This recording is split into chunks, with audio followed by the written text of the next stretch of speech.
while it buffers. I really jumped the gun on that. I'm sorry, guys. Anticlimactic. Okay, now it's loading. It says live to us. Yeah.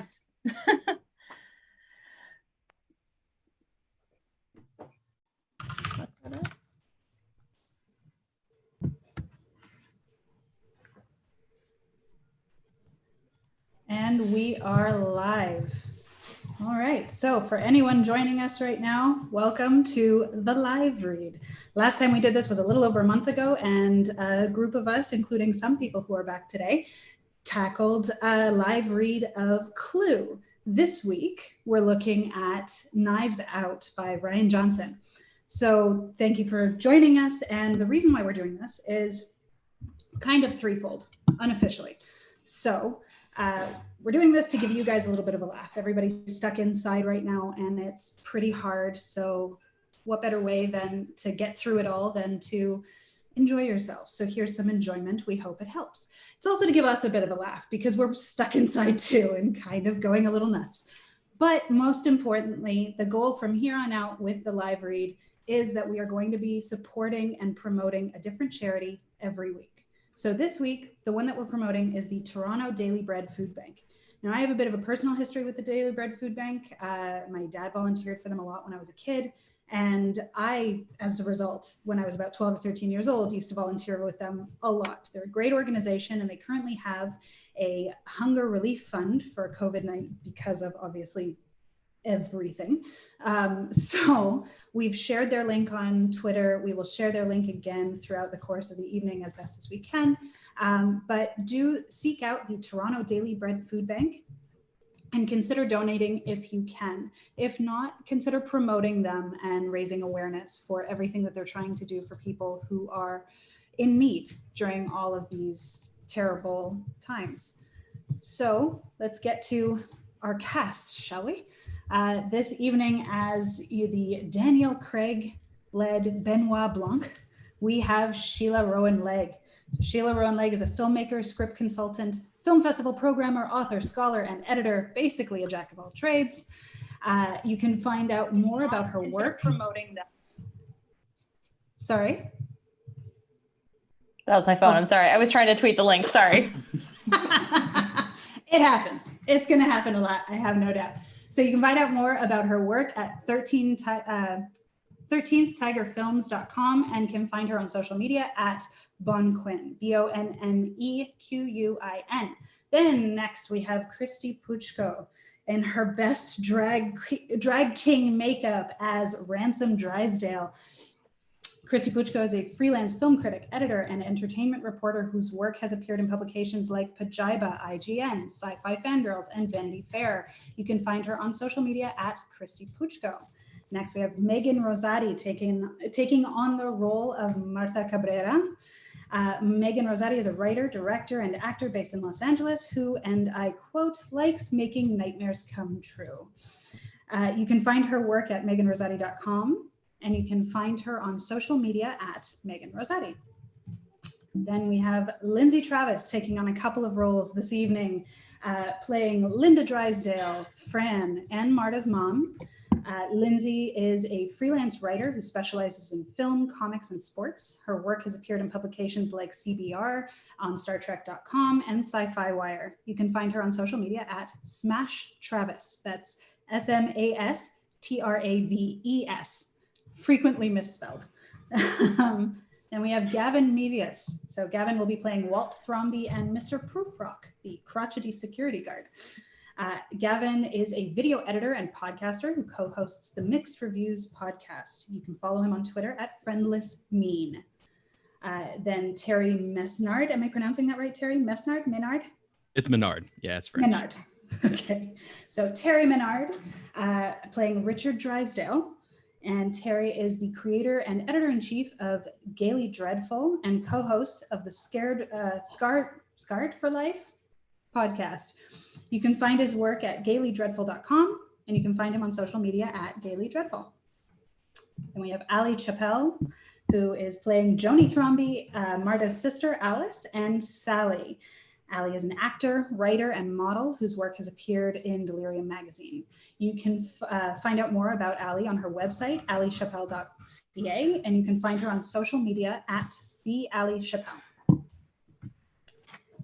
Then we have Becky Sayers playing Lieutenant Elliot and Jacob Thrombey. So playing that lovely little, I'm so excited to see what you do with him. Becky is a writer, director, and editor who loves telling stories. You can find out more about her work on her website, beckysayers.com, and you can find her on Twitter at Becky M. Sayers. Then we have Mark Lawson joining us as Trooper Wagner. Noah Segan is feeling slightly territorial about this one, I can tell you that. Oh, good. Well, Mark is an actor and filmmaker who has starred on shows such as One Life to Live and General Hospital. You can find his horror short Peekaboo, which played at Shriekfest in 2015 on YouTube, and you can find him on social media at the Mark M. Lawson. Then joining us as the victim of our evening, Matthew Price is playing Harlan Thrombey. Matthew is a movie lover and was host of the podcasts Mamo, Death Watch, and Let's Scare Matthew Price to Death. He can be found on Twitter at Matt Movies. Also, happy birthday, Mom. Happy birthday. And we have Crystal Van Etten joining us as Meg Thrombey and playing Great Nana Juanetta. Crystal is a social media maven, copywriter, photographer, writer, editor, and creator of the Superghoul brand. You can find all of her work at thesuperghoul.com, and you can find her on social media at the Superghoul. All nice and neat and tidy, like a perfect brand manager. And last but not least, well, sort of last but not least, we have Jonathan Barkan playing Donna Thrombey, Alan Stevens, the cop, and the local news anchor. So he is taking on the little bit parts. Jonathan is the VP of Acquisitions and Distribution for feature films at The Horror Collective. You can find out more about their films at thehorrorcollective.com, and you can read some of Jonathan's work at jonathanbarkan.com. He can be found on Twitter at Jonathan Barkan. I make it very easy. Likewise, yes, like some of the rest of us. So that's our team of players this evening. And John will also be kind of running as social media moderator, I guess. I'm moderating the chat in YouTube. The chat. So all the folks. Sorry? What about our most important cast member? Our most, let me see if I can wrangle him just a moment. Into the room, last but certainly not least. Come here, Mr. Man. She's got it. Okay. We have Dante, the Swedish Valhund, playing all of the goodest boys. He may bark periodically, and we're just going to say that's in character. It is. Good boy. Okay. So, shall we get started on Knives Out, a murder mystery by Rian Johnson? I'm going to be out of breath by the end of this. Shit. My God. All right. Oh, where did we go? Hang on. Of course, now it's being a pain. Exterior, Thrombey Estate Manor House. Dawn. The grounds of a New England manor. Pre-dawn misty. Interior, manor. Pantry, living room, foyer, hallway. Dawn. Inside the manor. Unlit and still. Gothic with a theme of antique games, arcane puzzles, and decorative weapons. First floor, a drawing room, living room, kitchen. The detritus of a party, stray champagne flutes. Interior, Thrombey Estate. Second floor, dawn. Follow one housekeeper named Fran carrying a tray of coffee up a flight of stairs. Second floor, a hallway, doors closed. The house was not woken up, and Fran steps lightly up a much narrower, creaky flight of steep stairs. Interior, Thrombey Estate. Third floor, master bedroom, dawn. Third floor, the master bedroom suite. Morning, Mr. Thrombey. But the bed is empty, unslept in, a robe thrown across it. Fran heads out onto the landing and up an even narrower half flight of stairs, which leads to a single door. Interior, Harlan Thrombey's study, dawn. A cramped attic study, every shelf crammed with Curiosities. The door swings open and Fran sees Harlan Thrombey himself, 85 years old, slung across a white leather daybed, throat slit, drenched in blood, very much dead. Cut to title card on black. Interior, Marta's bedroom. Morning. Marta Cabrera wakes up with a cry. Plain, modern, cramped. Marta, in her late 20s, takes a moment to catch her breath. Opens a window. Exterior, South Boston Housing Project. Morning. A tiny window in a cheap apartment building opens. Marta's face appears, breathing deep. Subtitles, 1 week later. Interior, Cabrera kitchen. Morning. Marta sits in front of a laptop. Her mom is at the table with her. Her sister Alice watches CSI on an iPad on the countertop. Murder-related dialogue from the show. Marta scrolls through a job site, tired, eyes dead. Her mom watches, concerned. Alice, turn that off now. Why? It's almost over. Now, please turn it off. Turn it off now. Stuff's in my room, and it's just Alice, off. Like, why isn't there anything even? They're bad talking on about murder on it. Your sister just had a throat open. She doesn't need to be hearing that right now. Let's be sensitive. Mom, standing, yelling. Alice slams the iPad cover closed. Marta puts her head in her hand, looks at her mom, who looks back at her with protective sympathy. Marta starts laughing at the absurdity of it, but the laugh turns into crying. Thanks, Mom. I love you. God, none of this seems real. Alice, you can keep watching your show. It's all right. No, I guess you did it anyways. I'm sorry, Martha. Alice hugs her sister. Marta's phone rings. Walt Thrombey. It's Harlan's son. Maybe it's about the funeral. Hi, Walt. Uh-huh. Her face shifts in confusion. What? Exterior, private road, late morning. A long, narrow private road leading to the Thrombey estate. Marta's shitty subcompact car buzzes by, towards the house. Exterior, Thrombey estate front drive.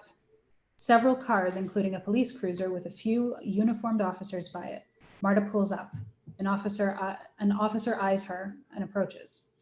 Excuse me, ma'am. Are you with the help? Meg, Thrombey's college-aged granddaughter, trots out. Hey, her name is Marta. She was Granddad's nurse. She's with us. The help? What the hell? It's okay. Sorry. It's not okay. Cops, man. They hug and are both instantly crying. They laugh. Oh God, look at us. How are you? This week, how have you? Yeah, it's been rough. The whole week, just awful. And now this. We thought we were done. Walt called me, but yeah, I thought the cops got our statements already. What are we? I don't know. They've got more dumbass questions, something dumb. How are you doing? Not good. Alone, lots of just this and not knowing what to do next. Anything you need. You're part of this family, Marta. Thanks. I wanted to ask, but I didn't want to bother you guys. I didn't hear anything. Is the funeral, is there a day for it, or? It was yesterday. Marta's face falls. Marta, I told them that all of you, Fran, everyone who worked with him should have been there. You were closer to Granddad than anyone the past few years, but they got on this whole roll about it was for the family, and it was a family thing. They took a vote, and we got outvoted. I'm so sorry. It's okay. It's not okay. This idiot family.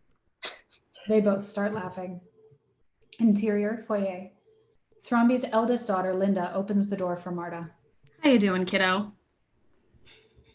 Linda is 60-ish, well put together, sharp and steely-eyed. She dresses and speaks with just a little more sharpness than any situation she's in requires. Hi, Linda. How are you? Ugh, the funeral held, I guess. Just seeing him. I thought you should have been there. I'm sorry, I was outvoted. Linda's husband, Richard, walks in on the phone. Same age as Linda, gruff and confident. Will put his feet up on anything. I'm not the cop, so I don't know. All right, fine. Don't come. Get arrested. Die up your own ass, all I care. He's not coming. No, Ransom, little shit. Missed the funeral. No, he is a little shit. State Trooper Wagner, fresh-faced in his early 30s, pokes his head in through the door. Excuse me, we're ready for you now.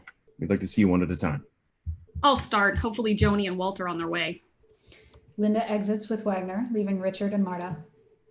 So, how you doing, kiddo?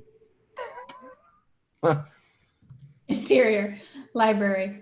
Mystery and horror memorabilia scattered on the shelves. Linda sits opposite three men. Lieutenant Elliot, in his 30s, pardon me, in a working suit. Very good at his job, the young Trooper Wagner stands behind him. Sitting back behind both of them, almost blending into the background, is a slight man in a linen suit. Legs and arms fold sharply, like a paper crane. Silent, listening. Good to see you again. Just to reintroduce ourselves, I'm Detective Lieutenant Elliot, Trooper Wagner here. We just want to run through everything one more time. I'm going to record this, if it's all right. Just makes it easier. Let's see. I think that's going, okay. Speaking to Linda Drysdale, nee Thrombey, Harlan Thrombey's eldest daughter, regarding the events the night of his demise, November 8th.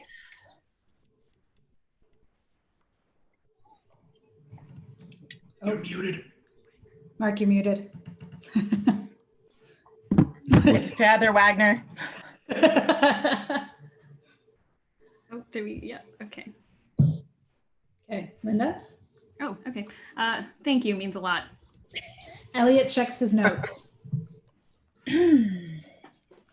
So the whole family was gathered at the house that night for your father's 85th birthday party? Yes. How was that? The party, pre my dad's death, it was great. Interior, living room, night of the party, flashback.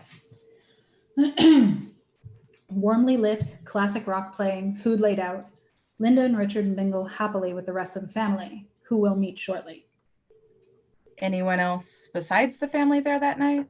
The caterers, Fran, the housekeeper, Marta, Harlan's nurse, caretaker person, hard worker, good girl, families from Ecuador, and Juanetta, Granada, dad's mom.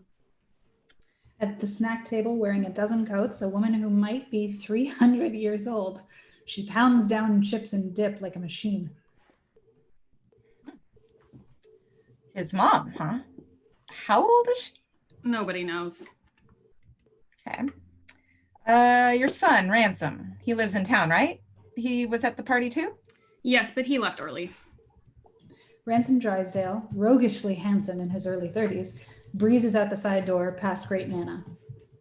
Ransom, are you leaving? Interior library. The strange man in the linen suit taps Elliot's chair with his toe, as if reminding to ask him something. Right.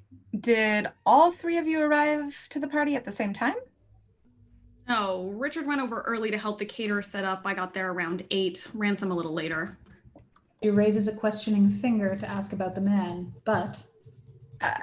And in Boston, you and your husband worked for a real estate firm? It's my firm. Sorry, right. I built my business from the ground up. Just like your dad? Just like my dad. Were you very close? We had our own secret way of communicating. You had to find that with my dad. You had to find a game to play with him. And if you did that and played by the rules, yeah, we were close. Cut to Richard in the chair Linda was in, giving his statement. Everyone idolizes their dad, right? Do they? Very much not. Don't know why I said that, but Linda does. Interior living room, night of the party. Harlan Thrombey surrounded by his family, Richard and Linda flanking him, a birthday cake with candles, all smiles. Harlan started with a rusty Smith Corona, built himself into one of the best-selling mystery writers of all time. Linda followed his lead. We did, Linda and I. Interior library. Seems like all his kids are self-made achievers. Overachievers, really. Richard makes a sure face. Cut to Walt Thrombey now sits in the questioning chair. Late 40s, softly obsequious, in a sweater and loafers. His leg is in a cast. Speaking to Walt Thrombey, Harlan's youngest son. Elliot points to Walt's cast. bicycle accident. Dumb. So you run your dad's publishing company? Yeah, it's ours. It's family publishing company. Dad trusts me to run it. 30 languages, over 80 million copies, a real legacy. You guys fans? Big I fan. don't read much These fiction. plots like something like 1,000 Knives with the, well, I don't want to spoil it, but the cow and the shotgun. I'm like, how did he come up with that? Dad said the plots just popped into his head fully formed. That was the easy part for him. Tap from the linen suit man's foot. You live in town, right? Like, what time did you and your family arrive at the party? Walt looks at linen suit. Throne. We all got there about 8. Interior living room, night of the party. Walt laughing and mingling with his nervous wife, Donna. My wife, Donna. She's my rock.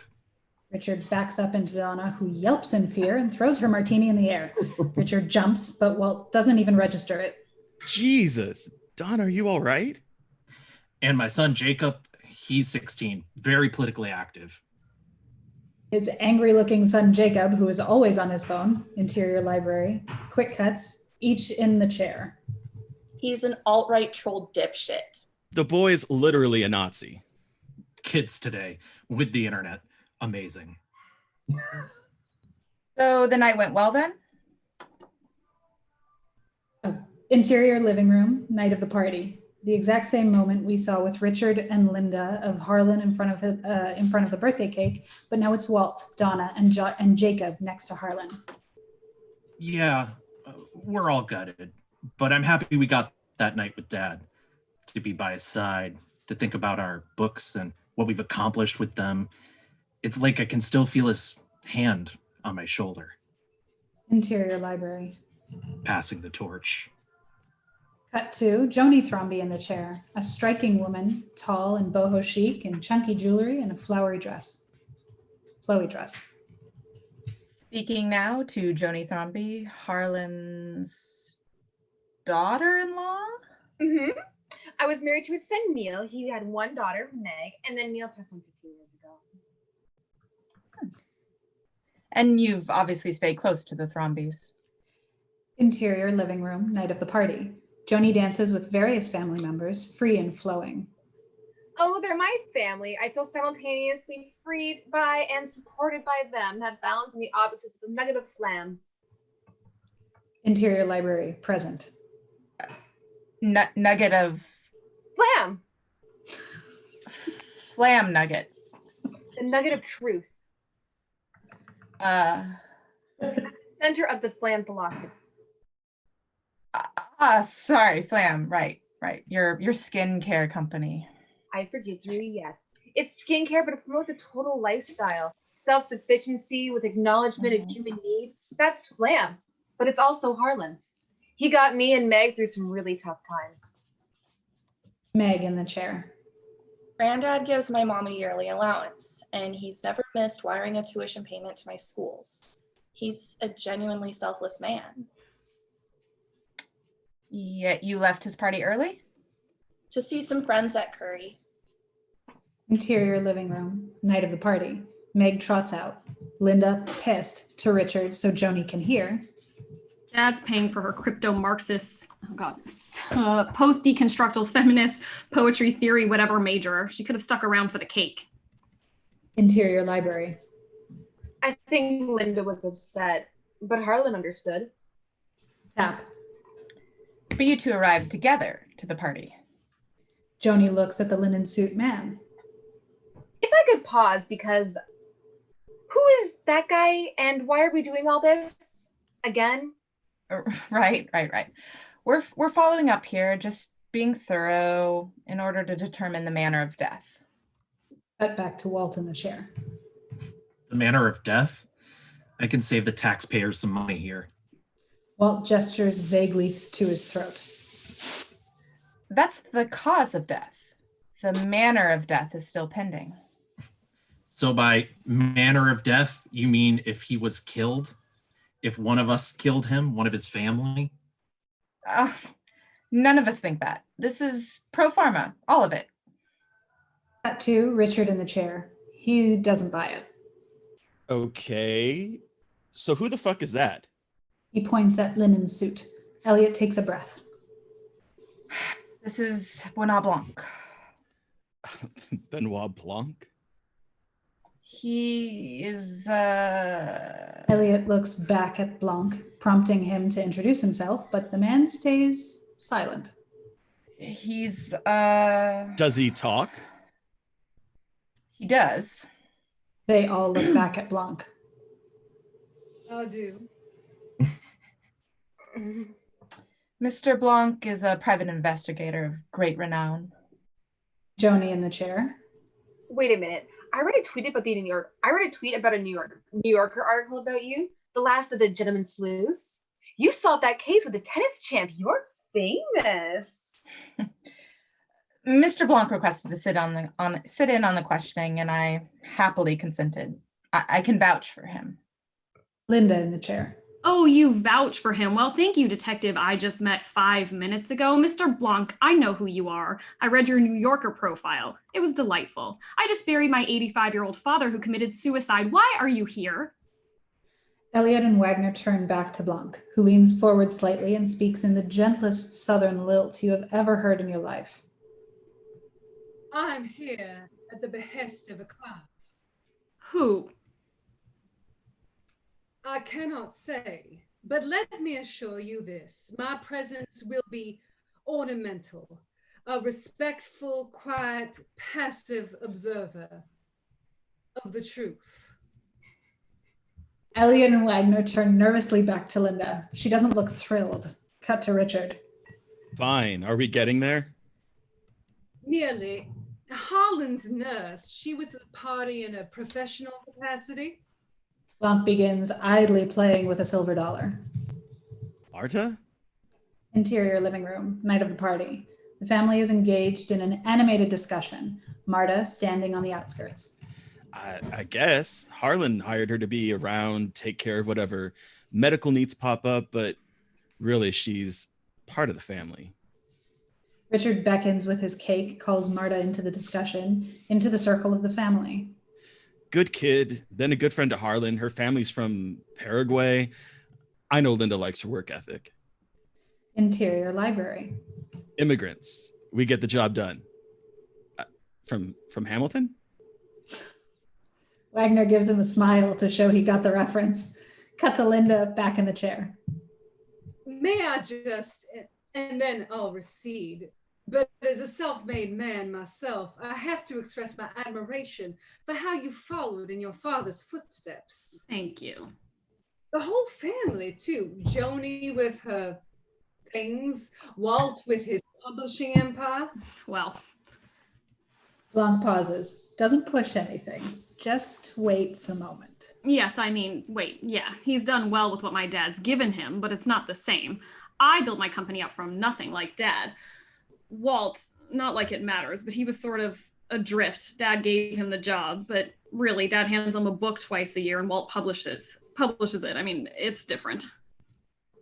But surely Walt runs the merchandising, adaptations, film and television rights. Are you? Linda squints, narrowing her eyes on Blanc, softly. Are you baiting me, detective? You know he doesn't. And you think I'm dumb enough to be baited into talking family business, into shit-talking my brother in front of a state trooper and a police detective?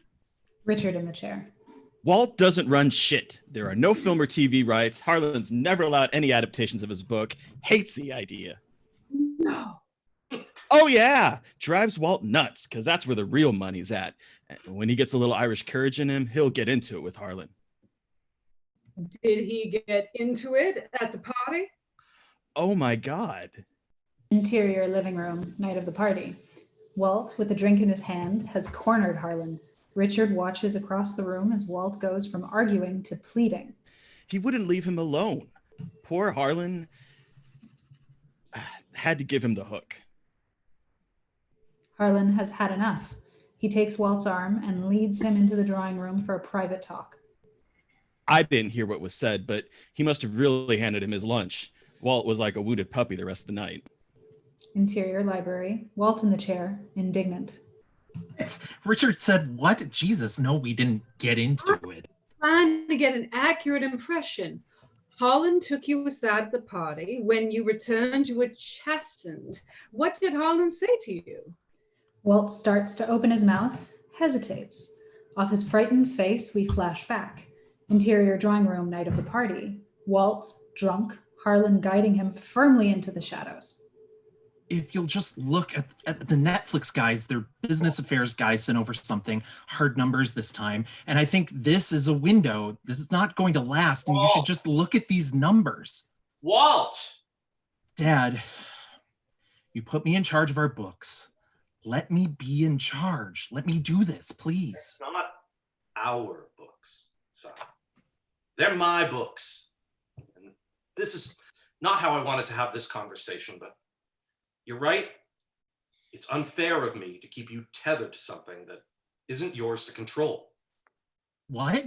I've done you a grave disservice all these years. I've kept you from building something that's yours. You're not going to run the publishing house anymore. Dad, are you firing me? We'll talk about details tomorrow, but my mind's made up. Harlan squeezes his arm, then leaves him, shell-shocked. Interior library. Back to Walt's hesitating face. The briefest of moments has passed. Walt lies. We talked. We had a business discussion about ebooks. Jesus, it was nothing. You want to talk about an argument? Hell, Ransom had an argument with him. Ransom, Richard and Linda's son. Look, we love Ransom. He has a good heart. We love him. But he's always been the black sheep of the family, and I'm not. I keep stuff like this in the family, but with Ransom, he's never had a job. He lives beyond his means, party, drugs. I don't know. But Dad supports him financially. They've got this love-hate bond. They fight. But that night, God, they had a blowout. About what? Interior living room, night of the party. The family having a conversation, everyone but Harlan, Jacob, and Ransom. It grinds to a halt as through the door to Harlan's study, indistinct shouting booms. I don't know. Nobody could make it out. But it was huge, and it was strange. They went in another room to do it. They usually love stoking up drama in front of the family. Ransom bursts out of the doors and storms out of the party, past Great Nana. Ransom, are you leaving? Interior, library, Richard in the chair. Thinking of getting into it, you were at the house early to help with the caterer set up. Did you converse with Harlan at that time? He was there. I'm sure we spoke. In his study? I don't think so. I questioned the caterer this morning. She didn't see you helping the staff, but she did hear Harlan in a screaming match with someone that afternoon in his study. I don't... a screaming match? No, Joni was there too. Maybe it was her. Ask her. These were two male voices. Interior hallway, day of the party. A caterer walks through with a platter, pauses, and hears shouting through the wall. Harlan shouted the phrase, "You tell her or I will." Interior library. "You tell her or I will." Bells ringing? For just a split second, Richard considers what he is going to say. In the second, we flash back. Interior, small study, day of party. Pardon me. Harlan showing Richard photos on a laptop.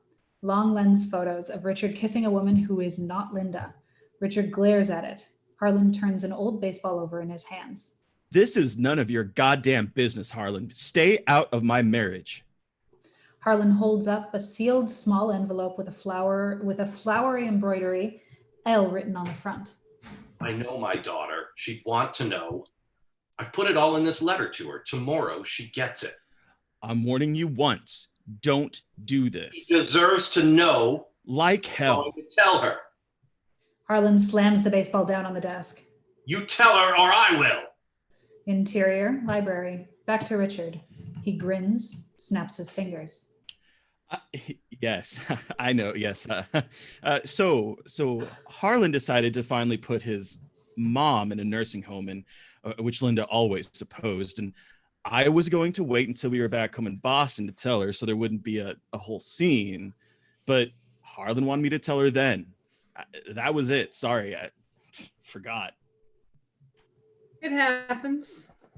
Joni in the chair.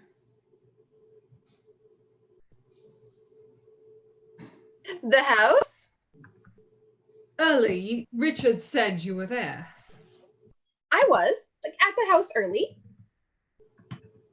To see Harlan? To see Harlan, yes. Joni stops, smelling something in the air. She's about to ask about it, but... What were you seeing Harlan about? It was just a mix-up with the payment for Meg's tuition. I'm sorry to press. What kind of mix-up? Joni hesitates. We flash back. Interior, small study, day of party.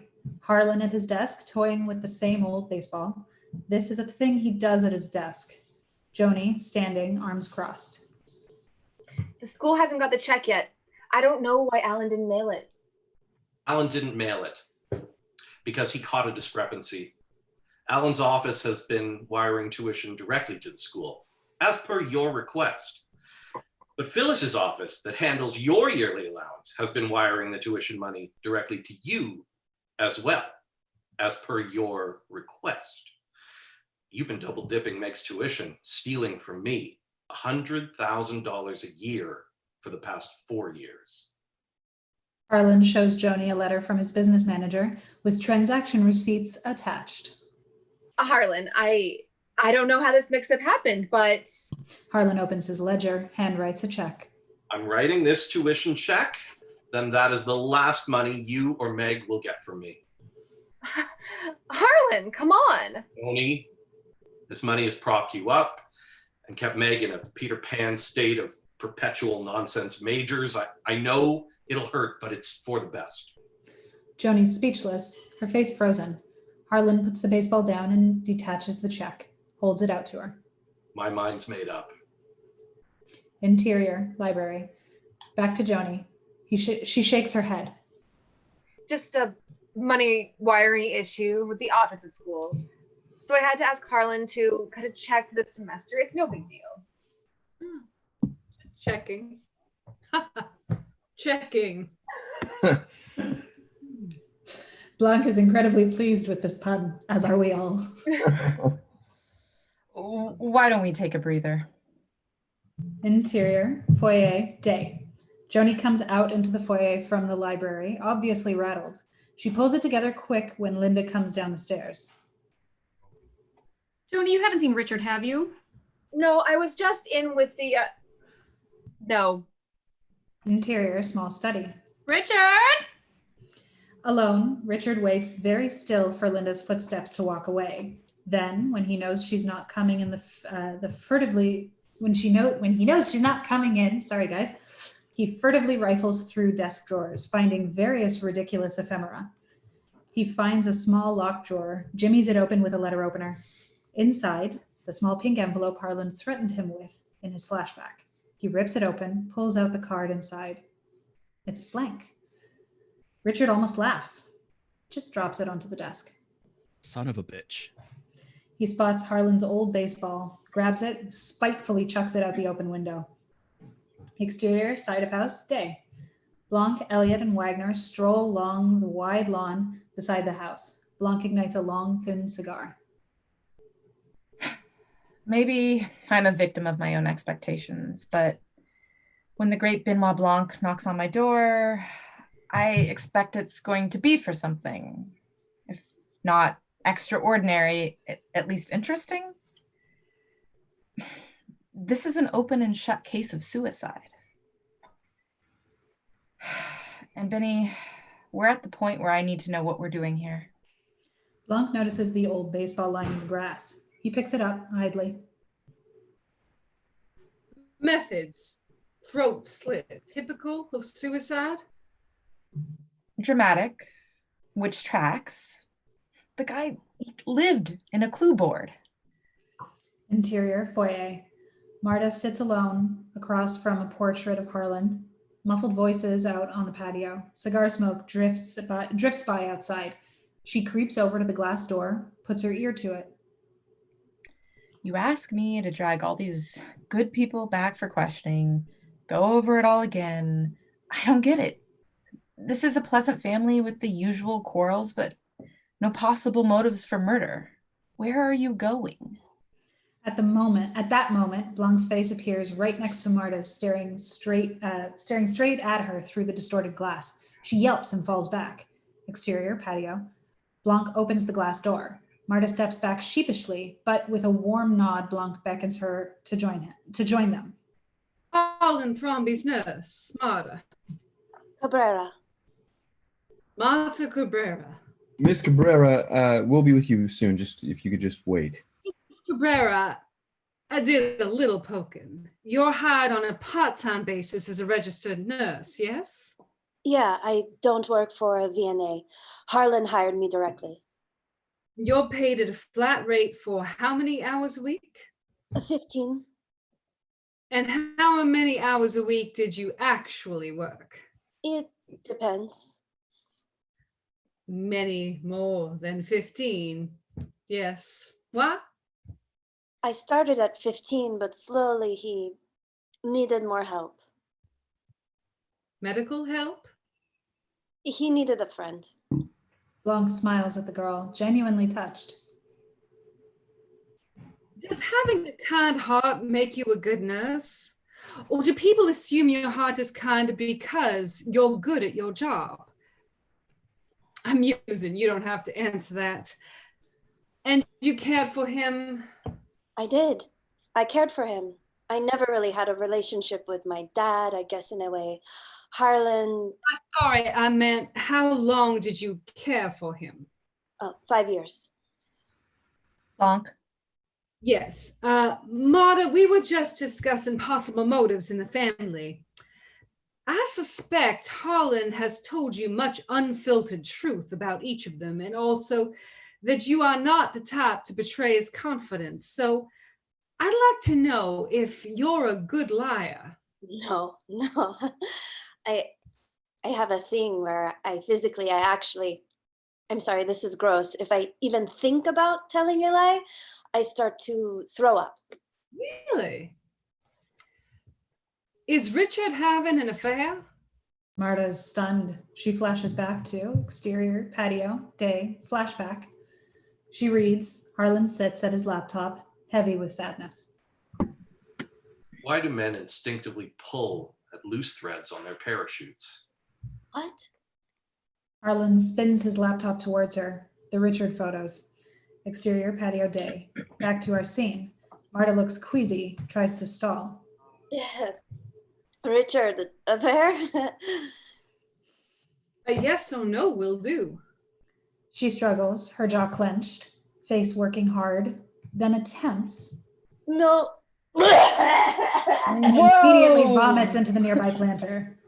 Oh, Oh my God. They all rush to her. Blanc brings water, awfully concerned. Dear girl, I'm sorry. I assumed you were speaking figuratively. Blanc takes the shortest acceptable beat of concern before turning to Elliot.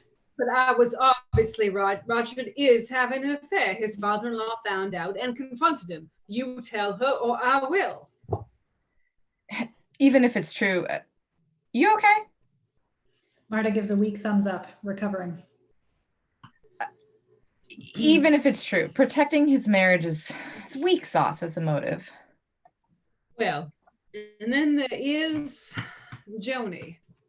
Joni? Lifestyle guru Joni? No, Harlan was supporting her and her daughter. That's had the opposite of a motive. Marta tries to quietly slip back into the house. And if that support is threatened, Miss Cabrera, one moment, please. I'm just going to go get some scope.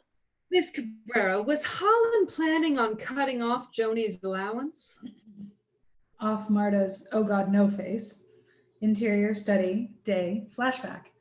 Harlan looking at the letter from his business manager with the transaction receipts. He sighs heavily. What's up?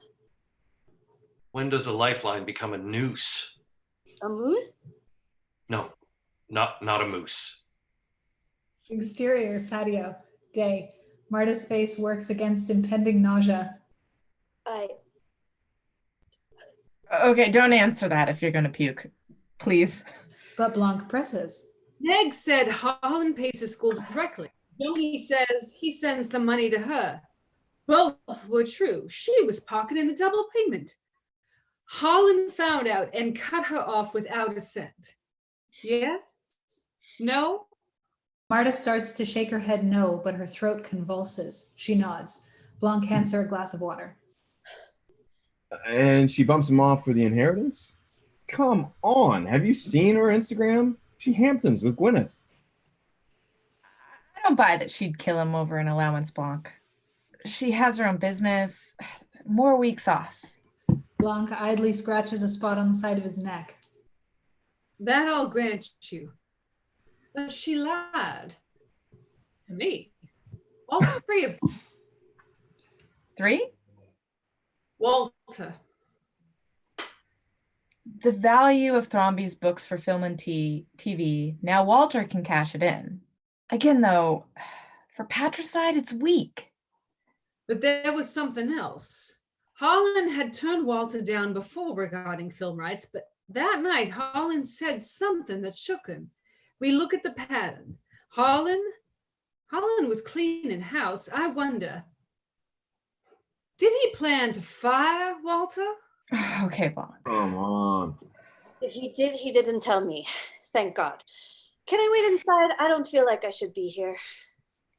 Yes, but stay close. She steps back in, grateful. Blanc to Elliot. You've been very patient, my friend, and you are right. None of these weak alibis and domestic squibbles answer your question. Why is Benoit Blanc here? But now I will tell you why. I am here because this morning someone dodged a very important question. Who? Me. Linda asked who hired me. So who hired you? I don't know. An envelope of cash showed up at my apartment yesterday with the news clip of Thrombey's death. An envelope of cash. That worked? Blanc indicates with his fingers, several inches thick. An envelope of cash. I'd like that for evidence. Of course. Blanc hands him an empty envelope and news clippings. Elliot arches an eyebrow, doesn't push it. So somebody suspects foul play, but goes through this hotshot dance of hiring me, of staying anonymous. Why? It makes no damn sense. Compels me, though. Walk me through everyone's whereabouts at the time of death. Elliot hesitates, but Blanc's got him hooked. He flips open his notebook. Blanc leans back, closes his eyes. Hey, the party broke up at 11:30. Everyone stayed the night at the house because they planned a family breakfast the next morning. Interior, second floor landing, night of the party. Marta and Harlan vanish up the stairs towards the third floor, while Richard and Linda head into the bedroom right next to the stairs. Down the hallway, Joni waves and ducks into another bedroom. Marta took Harlan upstairs to give him his meds. Richard and Linda and Joni went right to bed. Now we do have this. The stairs leading up to Harlan's bedroom and his attic office creak horribly. Interior, Richard and Linda's guest room, night of the party. Richard sleeps deep. Linda sleeps lightly. And Linda is a light sleeper, so we know every time someone took the stairs that night. Interior, Joni and Meg's guest room, night of the party. Joni has decorated the room with colorful silks and candles. She is in lotus position on her bed, meditating. The first was when Joni heard a ka-thunk from somewhere above her head in the house. Ka-thunk. Joni looks up at the ceiling. Interior, second floor landing, night of the party. Joni trots down the hall and up the creaky stairs. Worried about Harlan, she went to check on him, waking Linda. Interior, Richard and Linda's guest room, night of party. Creak, creak, creak from outside. Linda's eyes pop open. Interior, third floor landing, night of the party. Joni knocks on the door of Harlan's attic office. It opens and Harlan answers. In the room behind him, we see Marta, her back turned, preparing a hyponeedle. Harlan was in his attic office with Marta. He explained that they had just knocked the Go board over. That game with the grid and stones. They play it every night, and he was fine. Go to bed, so she does. The spilled Go board on the floor. Joni kisses Harlan on the cheek and goes. He shuts the door. Interior, Richard and Linda's guest room, night of the party. Linda has just gotten back to sleep. 10 minutes later, Linda is woken up a second time by Marta leaving. Creak, creak, creak. Linda wakes up, supremely annoyed. Walt, I'm leaving now. Exterior, front porch, night of the party. Walt and Jacob sit on the porch. Walt with a cigar, Jacob with his phone. Marta trots through, saying goodbye. Walt was smoking a cigar on the porch with the sun. He saw her leave and drive off and noted the time. Midnight. Walt glances at his watch. Midnight. Interior, Richard and Linda's guest room, night of the party. Linda with a pillow over her head. 15 minutes later, Linda's woken for the third and final time by someone coming down the stairs. Creak, creak, creak. Linda wakes. You've got to be kidding me.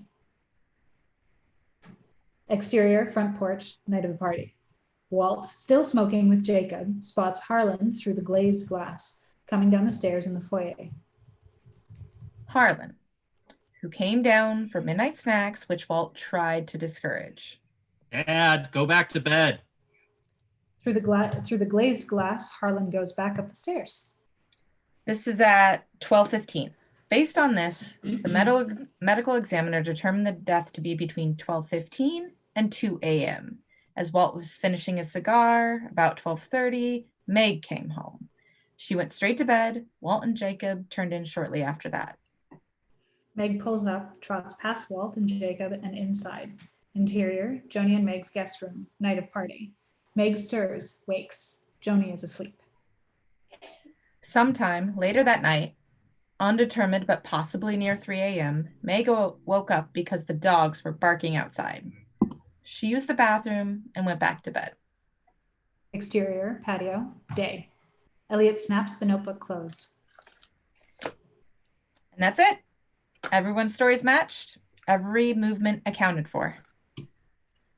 There are no other staircase up to Harlan's room. Blanc scratches the same spot on the side of his neck.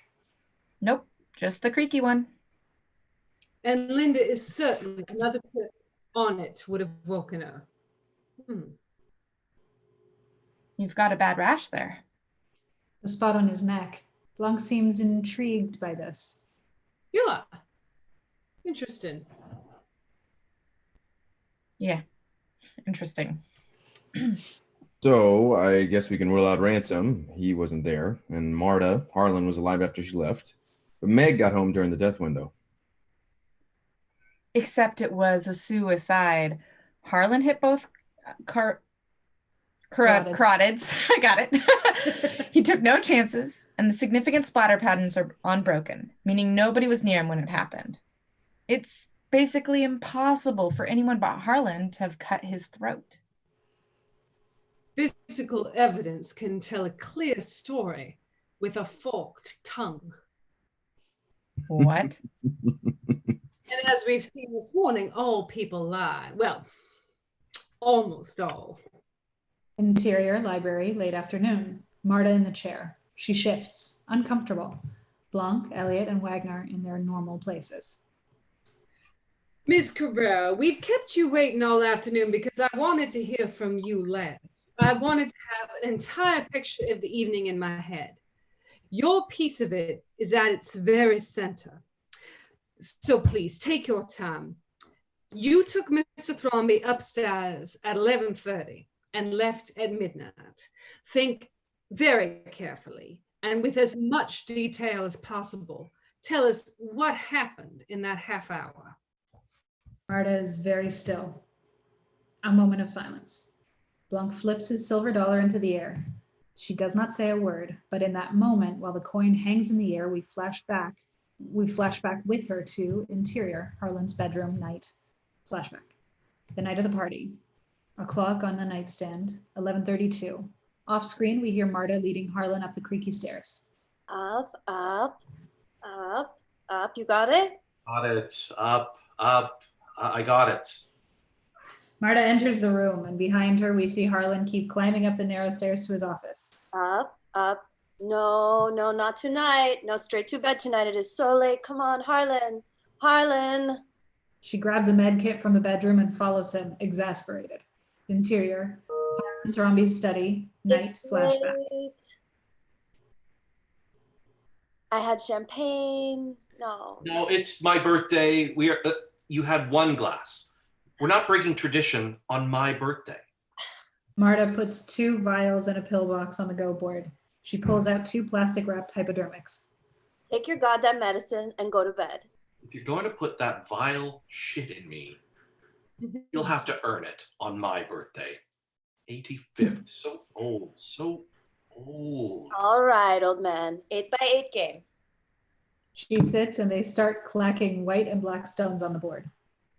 Why can't I beat you at this game? Because I'm not playing to beat you. I'm playing to build a beautiful pattern. Uh-huh. They play fast, and Marta is obviously winning. Elder abuse. I'm calling the AARP. Don't make me get the belt. It's basically over. My only hope is that an earthquake will strike, but what are the chances? Harlan starts shaking the table with his knee. He looks around, startled. Marta just stares at him, deadpan. Get under a door frame. He tips the whole table, and the go board and med vials and syringe and med kit fall to the soft rug. Things spill out of the kit. A mess. Marta just shakes her head. Meds, then beds. Fair. She retrieves the vials and loads a syringe from one of them. Harlan rolls up his sleeve, revealing a pre-inserted catheter. He crosses to close the room's only small window. Ugh. Walt smoking a cigar on the porch. Nasty things. How was tonight? She hooks the syringe up to the catheter and slowly injects him, bit by bit, while he talks. Tonight was good. Because I know you weren't looking forward to it. No, but I did it. Cut the line on all 4 of them. It was not easy. It's goddamn fortune. Sometimes I think everything I've given my family, I've done, maybe without knowing it, maybe to keep them beneath me. I should have, I don't know, encouraged Walt to write his own stories, not just be a caretaker of mine. Like you said I should. Been a father, not just a provider to Joni, like you've also said. I should have been kinder to Linda and Ransom. Harlan takes a curved ornamental dagger from a display mount, turns it over in his hands. Jesus, there's so much me in that kid. Confident, stupid, I don't know. Protected. Playing life like a game without consequence till we can't tell a stage prop from a real knife. He stabs it into the desk, sharp and real. Leaves it there. I don't fear death. God, I'd like to fix some of this before I go. Close the book with a flourish. Guess we'll see. I guess we will. Hey, old man, you've had a long day. Let's do drugs. She loads the second syringe from the second vial. But the good stuff? Yeah, but just a tiny bit. Send me to La La Land. Why did I wait until my mid-80s to become a morphine user? This stuff's the best. She pulls the needle from the second vial, then sees the label, freezes, blinks at it. Oh my God. She snatches up the first vial she just injected him from, compares the label to the one she just picked up. They're similar, but not the same. Is there a problem? This is what I just gave you 100 milligrams of, but I messed up. You gave me 100 milligrams of the good stuff. She immediately pulls an emergency kit from a nearby shelf, starts calmly but quickly going through its contents. What's the good stuff dosage supposed to be? Let's not call it that right now. 3 milligrams. Oh, that's much less. So what happens? I'll give you an emergency shot of naloxone so that you don't die in 10 minutes. Oh, well, no pressure. You know, That's an interesting, efficient method for murder. I need to write that down. He gets a little notebook and scribbles while she checks and rechecks the kit contents with increasing urgency. So if someone switched the meds on purpose, I'd be dead in 10 minutes, like stone cold dead? You'll feel symptoms in 5, sweats, disorientation. Then yeah, that big dose injected within 10 your respiratory. Yes, you're 10 minutes. So from the time of the injection, so 8-ish now, even if the victim called an ambulance when he first felt symptoms, if he was at a country home like this one, where the ambulance takes 15 minutes to arrive, it'd be too late if the victim didn't have this emergency Naxo stuff. He watches her. She's now digging around the carpet, looking under the couch. She dumps the entire contents of the kit out and is now frantically going through it. A bead of sweat rolls down Harlan's brow. Marta, do you have Naxo stuff? Yes, naloxone, yes, it comes with the emergency kit. It should be here. It's, fuck. No, Harlan, it's not here. It's not, oh my God. They look at each other for a second. She's panicked. He's thinking. Where's my phone? Shit. She picks up a landline phone on the table, dials 911 with shaking hands. Before it can even ring, the line goes dead. She looks unbelieving. Harlan's finger is on the cradle. His eyes are locked with hers, serious and certain. Harlan, what are you doing? Listen to me. Harlan, we need to... Are you crazy? We need to call. They need to get here. Stop. I need... Stop, Marta. Listen, there isn't time. Stop. What are you doing? Are you nuts? Marta, it's too late. It is over. It's too late. I'm dead. Listen. He actually puts his hand over her mouth. Listen, if what you said is true, I am gone. There's no saving me. We have 6 minutes. There is one last thing I need to do in this world, and only you can help me to do it.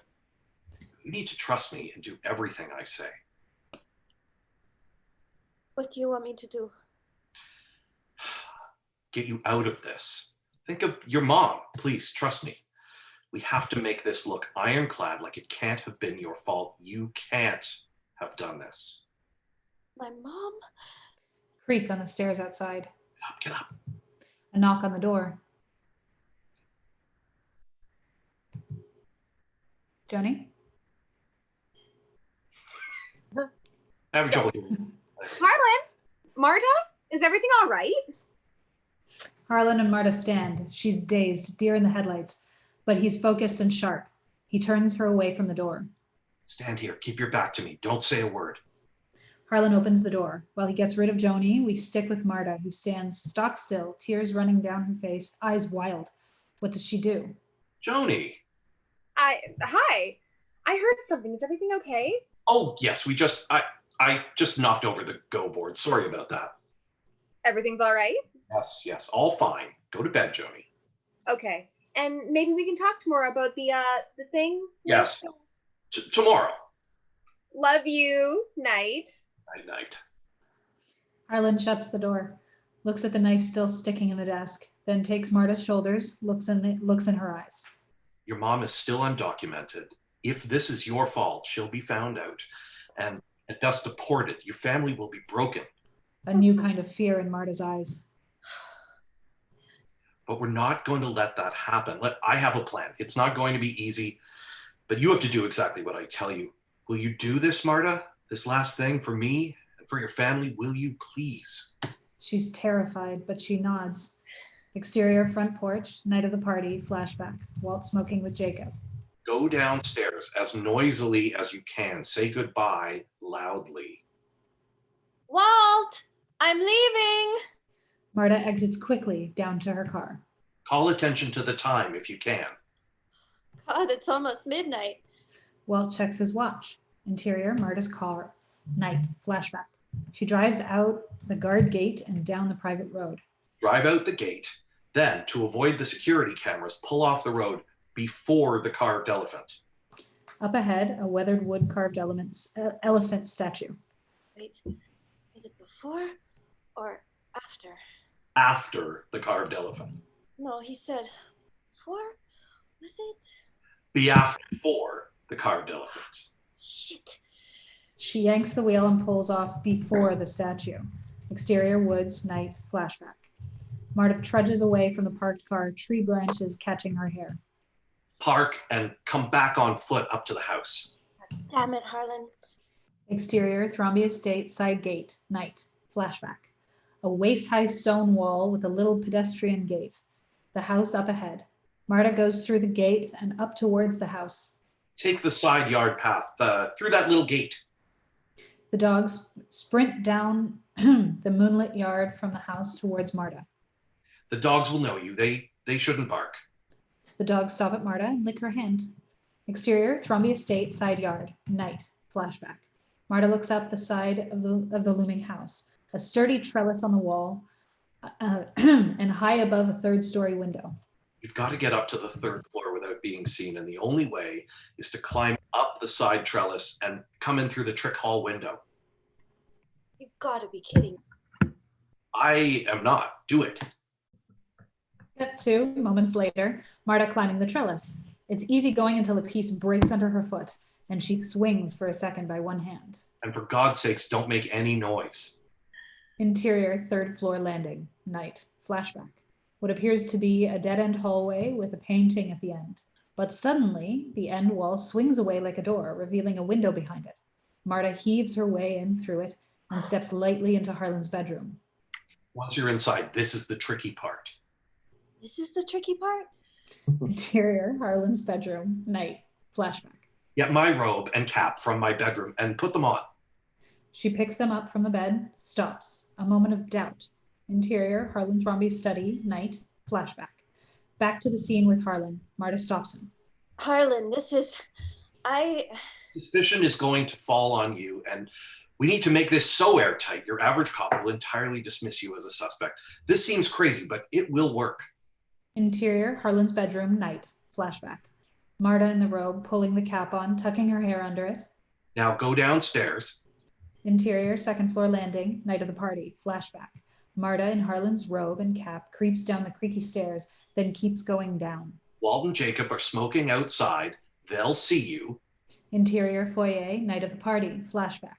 Marta comes down the stairs and sees the outline of Walt and Jacob outside through the glazed windows. Weird. Through the glazed window. She holds her breath, a deer in the headlights. Dad, go back to bed. Marta heads right back up the stairs. You were seen leaving. The security cameras show you driving off. And 20 minutes later, I am seen alive and well by my son. Interior, second floor landing, night. Marta climbs the creaky stairs. You've gone from suspect number one to an impossibility. Interior, Harlan's bedroom, night. Marta ducks in, ditching the robe and cap on the bed. Exterior, Thrombey Estate, side yard, night. Marta shimmies down the last of the trellis. Leave the way you came and don't be seen. She hops to the ground, then freezes and almost shouts. She's facing a darkened first floor window, wide open, and inside it, staring right at her, is Great Nana. Marta's frozen. Great Nana isn't moving either, just as her eyes locked on Marta. After what seems like forever, Great Nana cocks her head slightly and asks, Ransom, are you back again already? Marta breathes and backs away, then turns and goes quickly down across the lawn. Drive home. Sometime in the next few days, the police will question you. Interior, Harlan Thrombey's study, night. Back to Harlan and Marta. Harlan, I can't lie, I'll puke. Don't lie. Tell the fragments of the truth in this exact order. Interior, library, late afternoon. Blanc catches his coin. Lieutenant Elliot and Trooper Wagner look up at Marta, expectant. Just a brief moment has passed since we left them. I took him upstairs. We played our nightly game of Go. At some point, he knocked the board over and Joni came up to check on us. Then I gave him pain medication. He pulled his shoulder last week and left him in his study at midnight. Said bye to Walt, went home. What medication did he get? Marta chooses her words very carefully. Since his injury, I've been giving him a 100 milligram IV push of Toradol, a non-narcotic analgesic, and to help him sleep, 3 milligrams of morphine. Anything unusual about his demeanor? Uh-oh. Marta keeps it solid. Superhuman effort. No. The three men nod. Blanc holds Marta's gaze. She holds it right back. Then he smiles. That sounds about right. Thank you, Miss Cabrera. Interior foyer, moments later. Marta walks calmly out of the library, then across the foyer into a small door. Interior half bath. Marta walks in, closes the door behind her, locks it, turns on both the taps, and pukes into the toilet. Interior living room, night. Harlan Thrombey, his portrait with an ambiguous look on his face. Marta, soda water in hand at the reception that night, staring shell-shocked at Harlan. The reception for friends of the family, tables of food, 20 or 30 people milling in dark, tasteful clothes with the whole Thrombey family. A tearful Fran has cornered Marta, talks through sobs. I don't think he killed himself. I don't. There's this Hallmark movie, Deadly by Surprise, where Danica McKellar plays a wife who gets poisoned by her husband, but bit by bit. So she thinks he's going crazy. She's going crazy, and she ends up killing herself. And my cousin, who's the receptionist at the medical examiner's office, says that that kind of thing can totally happen. She says it's not even like 3% as crazy as the stuff that she's seen come through the... As friends talking, Marta looks at the room of family members gathered around talking. She flashes back to interior, living room, night of the party. Flashback, night of the party. Harlan and Ransom go off together to have a private talk, leaving the family having a heated conversation in the living room. Look, I don't like him. No, he's an asshole, but maybe an asshole's what we need. Oh, God. Okay, yeah, he's an asshole. Yeah, yeah, an asshole's what Germany needed in the 90s. There we go. Oh, my God. Fran with the tray. Sorry. Fran. Jesus, I'm going to disappear until the politics stock is done. You want some champers? No, I'm technically working. Thanks. Marta checks her watch. Meanwhile, Donna, who's had a few, is tearing into the family fight. We're losing our way of life and our culture. There's millions of Mexicans coming, and this isn't, Joni, don't make this a race thing. I'd say the same thing if they were European immigrants. We allow them in, and then they think they own what's ours. What's the clogging of the streets? They're putting children in cages. I mean, there are these camps. Nobody's saying this isn't bad, but I blame the parents. For wanting a better life for their kids? Isn't that what America... For breaking the law. You're going to hate hearing this, but it's true. America is for Americans. Marta, come here. Richard beckons her over, waving his cake plate. We've seen this moment before, silent during Richard's questioning. Oh, God, don't. Marta is drawn over next to Richard, very uncomfortable. No, Marta, your family came from Uruguay, but you did it right. She did it legally, I'm saying. You work hard and you'll earn your share from the ground up, just like Dad and all of us did. Marta, I bet you agree with me. Leave the poor girl alone. No, Marta, do you agree? I'd like you to answer. You want to be an American, there are legal ways to do it. But if you break the law, it doesn't matter if you have a good heart, you've got to face the consequences. At that moment, booming shouts begin.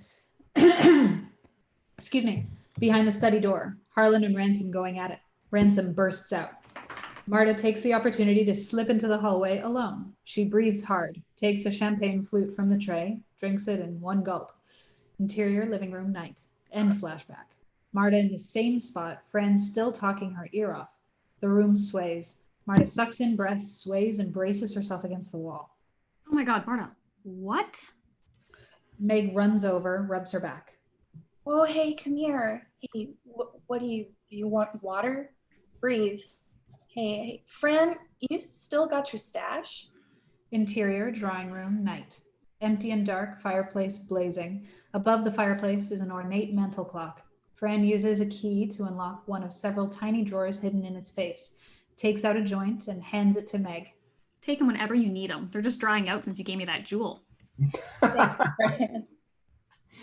Fran leaves them alone. I'm sorry. I'm sorry. Stop saying you're sorry, Jesus. Meg lights the joint. My heart won't stop. I can't. It's just everything. No, thank you. She refuses the joint, then realizes where it came from. That's where Fran keeps her stash? Whoever opens a clock. Walt! Interior living room. Walt yells at a non-responsive, bored great Nana. Do you want dinner, Nana? Dinner? To eat? Eat? Linda? Wait, hang on. You're muted. Thought it worked, sorry. Walt, she's fine. She ate the whole salmon spread already. Meg grabs Walt, pulls him to Marta. Did you talk to Marta yet? What we all talked about? No, not yet. Is now a good time? Yes, a very good time, right now. Marta, we've talked it over, and are you smoking grass? No. We talked it over, and the whole family, we want to take care of you. What does that mean? We all think you deserve something. Financially, we want to help you out. You were never anything but good to Dad. Because of that, you can count on us. Walt embraces her. Meg puts a hand on her back. Over Walt's shoulder, Marta sees Harlan's portrait again. Has its expression changed? It looks like it has a slight conspiratorial smile. Marta breathes. Maybe this is all going to be okay. I thought you should have been at the funeral, by the way. I was outvoted. Exterior, side porch, night. Later. Marta comes out to get some air, exhales deeply, and then jumps. She's not alone. Benoit Blanc sits in a wicker chair in the dark, smoking a long, thin cigar. Detective, you're still here. Silence. Benoit smokes, or Blanc smokes and stares at Marta. Marta shifts. Do you know Harlan?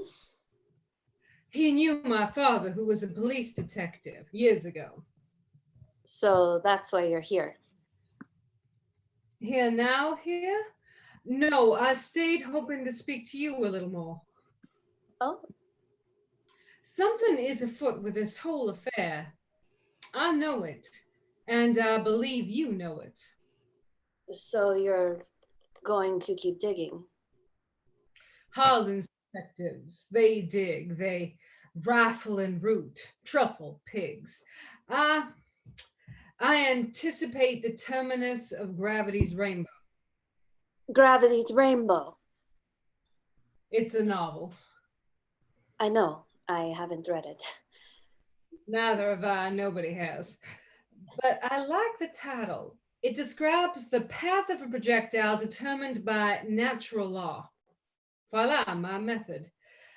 I observe the facts without biases of the head or heart. I determine the arc's path and stroll leisurely to its terminus.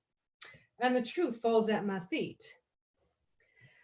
The medical examiner was ready to rule this as suicide, but Elliot agreed to keep it pending for 48 hours. Tomorrow morning, I search the grounds and the house, begin my investigation. I want you to be at my side for it, my confidant, my eyes and ears. What? But why me? I trust your kind heart. Also, you are the only one who had nothing to gain from Harlan's death. So, what? Blanc puts out his cigar, stands. You want my insight into this family? None of them are murderers. That's my insight. And yet, be it cruel or comforting, this machine unerringly arrives at the truth. It's what it does. Always? He does a little bow. Tomorrow at 8. Marta watches him go. Interior, Cabrera living room, night. Marta gets home. Her mom is on the couch zoning out in front of the TV, still in a cleaning uniform. Without a word, Marta sits next to her, stares at the TV. Off her eyes, we flash back with her. Interior, Harlan Thrombey's study, night. Flashback. I know I missed something. There's going to be something I missed, but I know you can beat it. Without losing your soul, you have to do what you have to do to beat this and win. I can't. You can, and you have to, for me right now. She's out the door and he shuts it. Interior, outside Harlan's attic office door. Sorry, night. Flashback. Marta stands frozen. Soft voices of Walt and Jacob float up from downstairs. She turns back to the door. Silence. Moments go by. Shit. Can she do this? Shit. No. She turns and pushes back into the office. Interior, Harlan Thrombey's study. Night. Flashback. Harlan, I have to get you help. Harlan reclines on the couch in the middle of the room, ornate dagger against his throat. Marta's eyes go wide. Do what I say, and everything's going to be okay, Marta. I promise. She makes a move to stop him, and with one quick motion, he draws the dagger across his throat. Blood sprays. She leaps back, hands to her mouth, spins, and leaves the room, closing the door behind her. Exterior, third floor landing, night. Flashback. Breathing hard, silent crying. Then her breathing slows, her brain taking over. Resolve settling. The dice are thrown. She wipes her eyes, then bounds down the stairs, out of frame. Walt, I'm leaving now. Interior, Cabrera living room. Back to Marta and her mom on the couch. She puts her hand on mom's knee. Everything's going to be okay. I promise. I know. They go back to watching TV, but Marta's mind is buzzing. On her white sneaker, we see, but she does not, one single drop of blood. Exterior, Thrombey Estate, guard gate, morning. The gate is open. Marta's car pulls up just inside it. The small guardhouse next to the gate, Blanc, Elliot, and Wagner outside it. Blanc waves to her. Interior, guardhouse.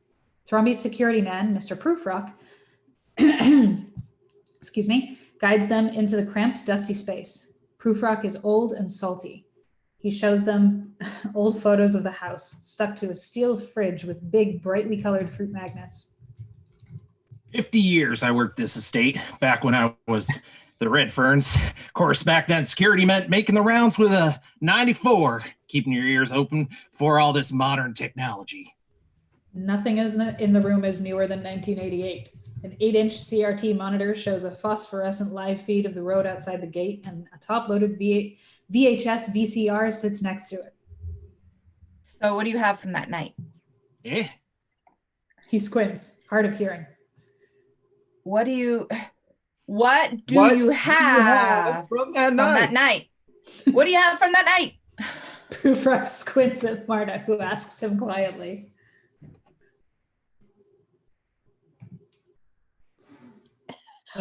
What do you have from that night? Well, the video here, I saved the tape from that night. Usually I erase them with this magnetic degausser, but I thought I'd better save this one because security. That's the live feed there. Marta notices something with alarm. The video feed shows the road outside, and at the top edge, you can just barely see the carved elephant that marks the gardener's utility road. She realizes Harlan said, To avoid the security cameras, pull off the road after the carved elephant. Marta keeps a poker face, but shit. Can we see the tape? The tape for the night? Tape? I want to see the tape. Oh, sure. Crack. The tape loads into the mechanical VCR. An impossibly grainy, smeared night vision view of the road outside the gate. Timestamp, 10:02 p.m. It's like a Japanese horror movie. I record it SSLP. Gets 8 hours per tape, 9 p.m. to 5 p.m. a.m. Can we scan forward? Can we scan forward? Hold the play button down and press the FF down halfway till you feel it grind. Wagner does. The machine makes horrible noises, and the picture frizzles and frazzles, then stops and ejects. And hold the tape down or it'll eject. Can you guys digit this so we can see this properly? Yeah, I'm sure we can. I got it. Marta grabs the tape from the VCR. Thank you. Thank you. Thank you. You're welcome. Exterior woods, day. They all hack through the overgrown gardener's path. That wood elephant, it's a thing from his book, The Ivory Blade. Amazing. Blanc, the grounds are lovely, but you think what? Someone broke into the house to kill Harlan? Is that why we're out here?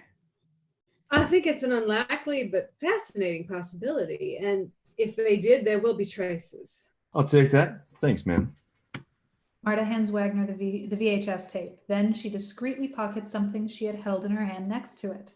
A few of the bright fruit magnets from Proofroc's fridge. Exterior, Thrombey Estate, side yard. The group hikes up out of the woods towards the low wall with a small pedestrian gate that leads to the east lawn. Marta is out in front. During the following, she notices something. The earth around and under the gate is soft and bare and clear as day. Her footprints from the other night, the only ones from women's shoes, the same ones she has on now. Her breath catches. Shit. Any luck with the black sheep? What's his name? Ransom. No, but we have an address. 10 Oak Street. 10 Oak. That's a pleasant thing to say. 10 Oak. 10 Oak. Oh, this mud. My boots are gonna stink. Mud. Has it rained in the past week? No. Nobody move. Freeze. Everyone, these footprints must not be disturbed. Marta. Marta has already walked through the pedestrian gate and up onto the lawn, stepping in her pre-existing prints. She turns back, playing dumb. What? Don't step there, don't. I can't hear you. What? She trots back to them through the gate, stepping into her returning prints. Oh, no, don't. Step, oh. It's all right, oh. Okay. What? Blanc sidesteps up to the gate, not stepping in the mud. All right, Wagner, let's get the boys on it, check the prints, tape off this area, keep it clear. The dogs come running down the lawn, barking at the men. They tear through the gate, further messing up the mud. Well, yeah, dogs. Hey, boys, easy. Hey. She pets them and they quiet down. Best judge of character, Best judge of character is a dog. I found that to be true. The dogs start barking and bolt towards the house, where Richard and Linda are pulling up in their Lux SUV. They're doing the will reading at 10. Whole family will be there soon. Elliot heads up towards the house. Blanc meanders up the lawn and Marta follows. I've never been to a will reading.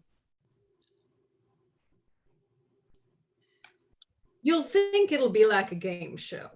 No. Imagine a community theater performance of a tax return. They approach the side of the house. Blanc does a gentle meandering study of the layout. Marta steals a look at the trellis she climbed. Oh no. A piece of the white lattice trellis broke off when she was climbing, about 8 inches long, and lies in the grass beneath it. Her eyes dart up. Yep, there's the broken spot. Shit. Sweet beans. Oof. Marta starts, but did he spot it? No. He's come face to face with Great Nana, standing stock still on the porch. She stares at him like a bird. Good morning, Mrs. Thrombey. He approaches her, slowly. When his back is fully turned, Marta takes her shot and kicks the piece of trellis under some thick bushes at the base of the house. Blanc and Great Nana stare at each other. Blanc gets very close to her, great sympathy in his eyes. Great Nana stares back. It's almost like they're communicating. This goes on for a little too long. Then Blanc breaks from the trance and turns to Marta. Do you think you can handle the study? Interior, Harlan Thrombey's study. The blood is now only a subtle dark stain. But other than that, the room has been left intact from the night of the party. Marta and Wagner observe as Blanc paces the room. Sorry. Where's your medical bag? I don't know. I left it here. I always leave it here with Harlan at night. They must have taken it in as evidence. I'll check it out. Blanc picks up the go board and sets it on the table, examines its grid idly. How did the go board get knocked over? We were just goofing around. What are you thinking? Blanc sighs gently, turns the baseball over in his hands. Looks like this was a bust. I'm thinking about my cat. And the 2:20 train back to the city. Blanc tips the go-board over, and it lands on the carpet with a nearly inaudible whomp. He stares at it, but his concentration is broken by sharp barking outside. They go to the tiny window and look out. A dashing man in his early 30s climbs out of a vintage Porsche. The dogs go nuts, biting at his pant legs. Let me guess. Exterior, Thrombey Estate, front drive. The man kicks off the dogs and limps toward the house, cursing. Lieutenant Elliot and Officer Wagner step out onto the porch. Hugh Drysdale? Ransom. Call me Ransom, my middle name. The help call me Hugh. I'm Lieutenant Elliot. This is Officer Wagner. We'd like to ask you a few questions about the night of... He blows past them and into the house. Interior living room. Walt, Donna, and Jacob, nose in his phone, sit around the room. Linda and Richard stand on their phones. Ransom breezes in, bumping Donna, who yelps, startled. Elliot and Wagner follow. Sir, excuse me. We are officers of the law. You gonna run me in? I don't feel like talking. I'm distraught. Ransom disappears into the kitchen, comes out eating a sleeve of pinwheel cookies. Blanc and Marta slip in. Elliot nods to Blanc. Blanc, anything you need to ask him? The hell is this arrangement anyway? Mr. Drysdale? Ransom sighs. Sorry, God. Ransom sizes up Blanc with a grin. CSI KFC? Ransom grabs Fran, the housekeeper's sleeve, as she walks by. Hey, Franny, give me a glass of milk. Meg and Joni have just entered, and Meg heard this. Hey, asshole, not her name, not her job. Hey, Meg. How's your SJW degree coming? Trust fund prick. All right, guys. Alan Stevens, the family's attorney, knocks and enters with an assistant, Sally, who juggles several attaché cases. Hey, everyone. Hey, I'm just going to set up in the other room. Be ready in 10 minutes. They go off to the library, leaving the family all together in tense silence. Funny, Ransom. You skipped the funeral, but you're early for the will reading. Okay, people grieve in different ways. Let's not... It's funny you're here at all. Why are you even bothering? That's what I want to know. What's that supposed to mean? He knows what it means. Look at you, Walt. You're so excited about this. Wait, what? Jacob was in the bathroom the night of the party. Is that where you were all night? The hell were you doing in the bathroom all night? Nothing. Plotting Syrian refugees? No. Alt-right troll. I don't know what any of this means. It means your son's a little creep. Oh, my son's a creep? Guys, Walt was in the bathroom. He was in the bathroom. Joylessly masturbating to pictures of dead deer. Okay, you want to go? They go at each other and do some half-hearted slap fighting before Linda and Joni break them apart. Want to do this for a long time. Loving this. We got to do this more often. All right, enough. Jacob, we get where this is going.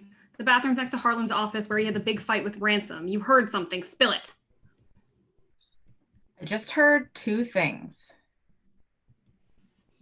Interior, half bath, night of the party. Flashback. Jacob on the toilet, hearing non-distinct yelling through a vent high in the wall. But two words poke through. My will! Interior living room. And then there was more shouting, but I also heard Ransom say, I'm warning you. Walt raises his arms, triumphant. Ransom? What's this mean? He just eats cookies, silent. It means Dad finally came to his senses and cut this worthless, lazy brat out of the will. And you better sell your little Porsche, and you better give your notice at the country club and kick whatever fashion drugs you're on. Because if you think after the bridges you've burned, the shit you've said, and what you put this family through for the past 10 years, that any of us are going to support you, are going to give you, like Dad used to say, a single red dime, you're nuts. Ransom looks around the room, cold faces. done. Father? Did Harlan tell you he was cutting you out of the will? Yes. Then he's done what we weren't strong enough to do. This might finally make you grow up. Ransom is really slapped by this, but he doesn't let it show. I think this might be the best thing that could happen to you. Thanks. My mother, folks. It won't be easy for you, but it'll be good. Most good things aren't easy. Up your ass, Joni. You got your little teeth bit so hard in the family tit, it's ridiculous. Oh, up your ass. Very nice, you homophobic, privileged little vampire. You know what? In fact, eat shit. Eat shit. Definitely eat shit. You eat shit. You over there, eat shit. And now everyone is shouting at each other. Blanc has heard enough. He sets the baseball down on a side table and drifts out. Marta follows him. Exterior front porch. Blanc breathes in the air. Marta joins him. From inside the house, the shouting continues. What was that about will readings being boring? Exception that proves the rule. Fran bursts out of the living room, muttering, Asshole. She storms off around the house. A beat of thought. Then, I'm warning you, Ransom said. I'm warning you. One of the dogs bounds up the steps to Blanc. You heard Ransom in there. It's the kind of thing he says. Are you still going to catch that 220? When Blanc goes to pet him, the dog drops something to his feet with a clatter. Marta freezes. What's he got there? Hey, boy, you find the stick? He's always bringing junk into the house. It's the piece of broken trellis. Blanc picks it up, examines it, and suddenly his eyes go sharp. Exterior, Thrombey Estate, side yard. Holding the piece up as he studies the trellis that runs up the side of the house, Marta runs beside him. This looks like a relatively fresh break. Yes, right there. He's spotted the broken spot on the trellis just up from it. Just up from it, what looks like a boarded window. Wait. Doesn't make sense. What's that window? Interior, living room. The whole family is in a screaming match, but Blanc and Marta walk through and up the stairs. 3 people notice. Elliot and Wagner, who follow, and Ransom, who doesn't. Interior, 3rd floor landing. Blanc looks down the dead end hallway. Marta joins him, out of breath. Show me, but don't step on the carpet. It's a runner rug, and Marta delicately steps on the wood siding as she goes to the wall with the painting and swings it open, revealing the window. It's the trick window from A Kill for All Seasons. Elliot and Wagner at the top of the stairs, and Blanc motions them not to approach. Off the carpet. He drops down to his knees, removes a loop from his jacket, and holds it in his eye. Then his face inches from the carpet. He scans it, all the way to the window, then stops. Traces of dried mud. I suspect they go the length of the hallway. Footprints? No, just traces. Depending on when it was last cleaned, it could be from any time. That would not explain this. He motions to the base of the windowsill. Obvious scuffs of dried mud. Marta winces. Blanc tosses the piece of trellis to Elliot. Analyze this mud. It will match these traces, and you will find similar leading up to the trellis on the side of the house. On the night of the party, somebody who did not want to be heard climbing the steps went to a great deal of trouble to break into Harlan's Thrombey's rooms. I think I'll miss that train after all. Interior library. Minutes later. The whole family assembled. Marta stands in the back with Blanc, Elliot, and Trooper Wagner. Alan Stevens, Harlan's attorney, sits at a table with papers in front of him. Assistant Sally beside him.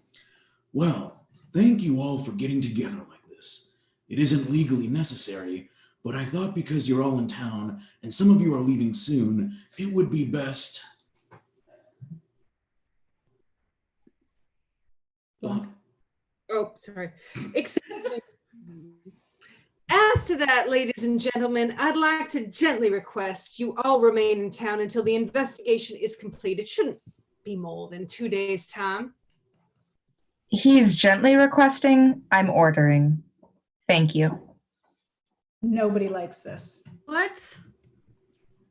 Can we ask why? Has something changed? No. No, it hasn't changed, or no, we can't ask. Mr. Stevens, please continue. Right.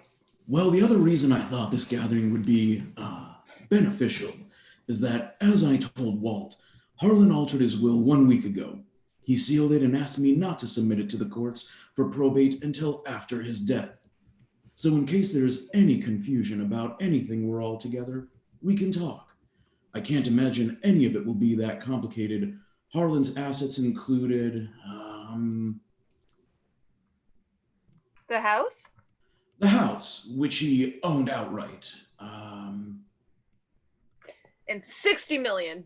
Right, in various cash accounts and investments, yes. And of course, the real assets are sole ownership of Blood like wine. Blood Like Wine Publishing, his publishing company. Okay. Walt's wife puts her hand on his knee. She squeezes it, smiled tightly. He did write up a statement when he made the recent changes. He wanted it read first, so some of you may be surprised by the choice I've made here. No pleasure was taken in the exclusion, and its purpose was not to sow greater discord in the family, quite the opposite. Please accept it with grace and without bitterness, but do accept it. It's for the best. Gently condescending eyes shift to Ransom. Linda sees this, puts her hand on her son's hand, and he immediately gets up and moves to a chair in the corner.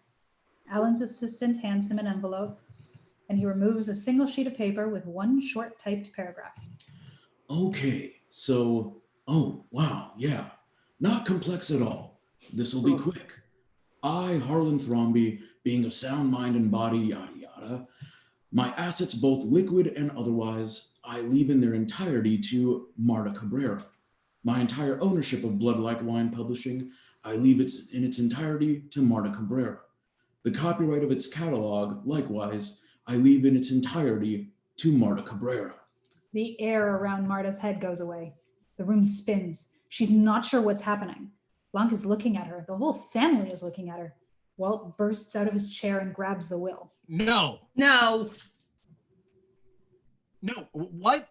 That can't be. That can't be right. What the genuine shit? That can't be right. It's not right. It's right.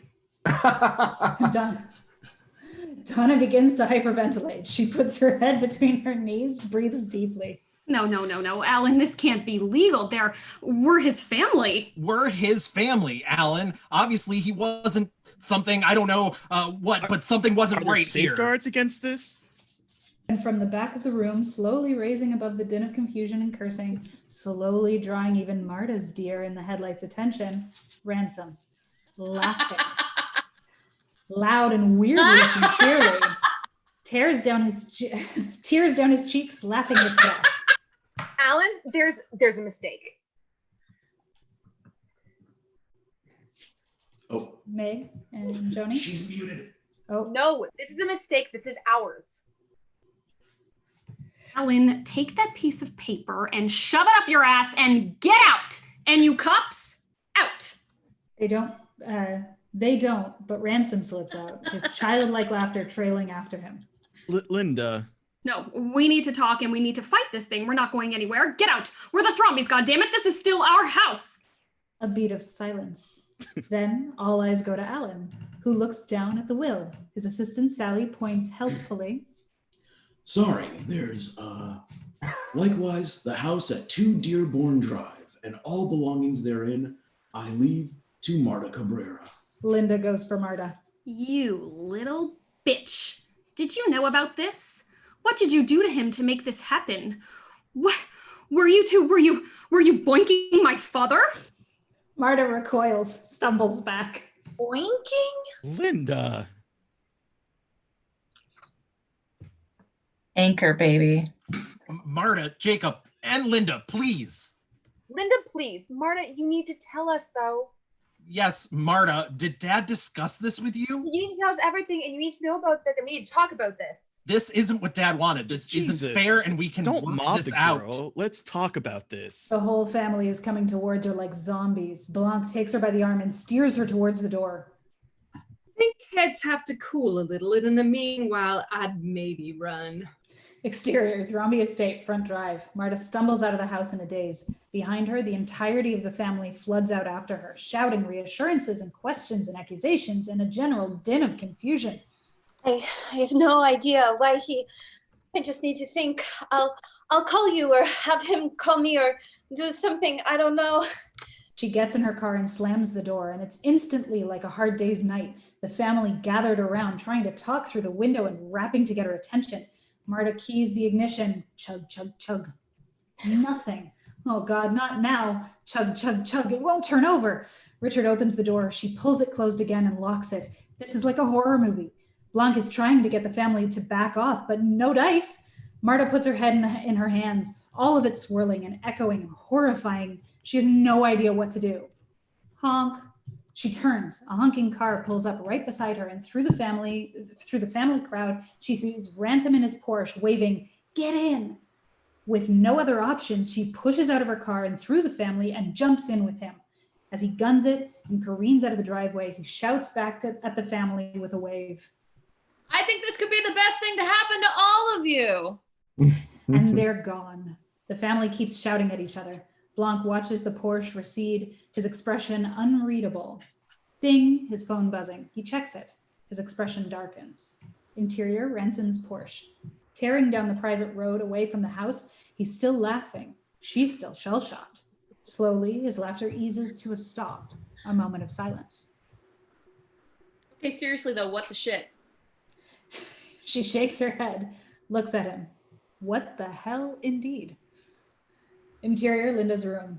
Linda stands in her childhood room by the window in the ebbing light. From a shelf, she pulls a stack of pink note cards identical to the one Harlan showed Richard in his office. But these are covered in writing, sweet little notes, a father to his daughter. She looks up, Walt in the doorway. She wipes her eyes, indicates the notes. Just thinking about Dad's games. This all feels like one. It feels like something he'd write, not do. I keep waiting for a big reveal where it all makes sense.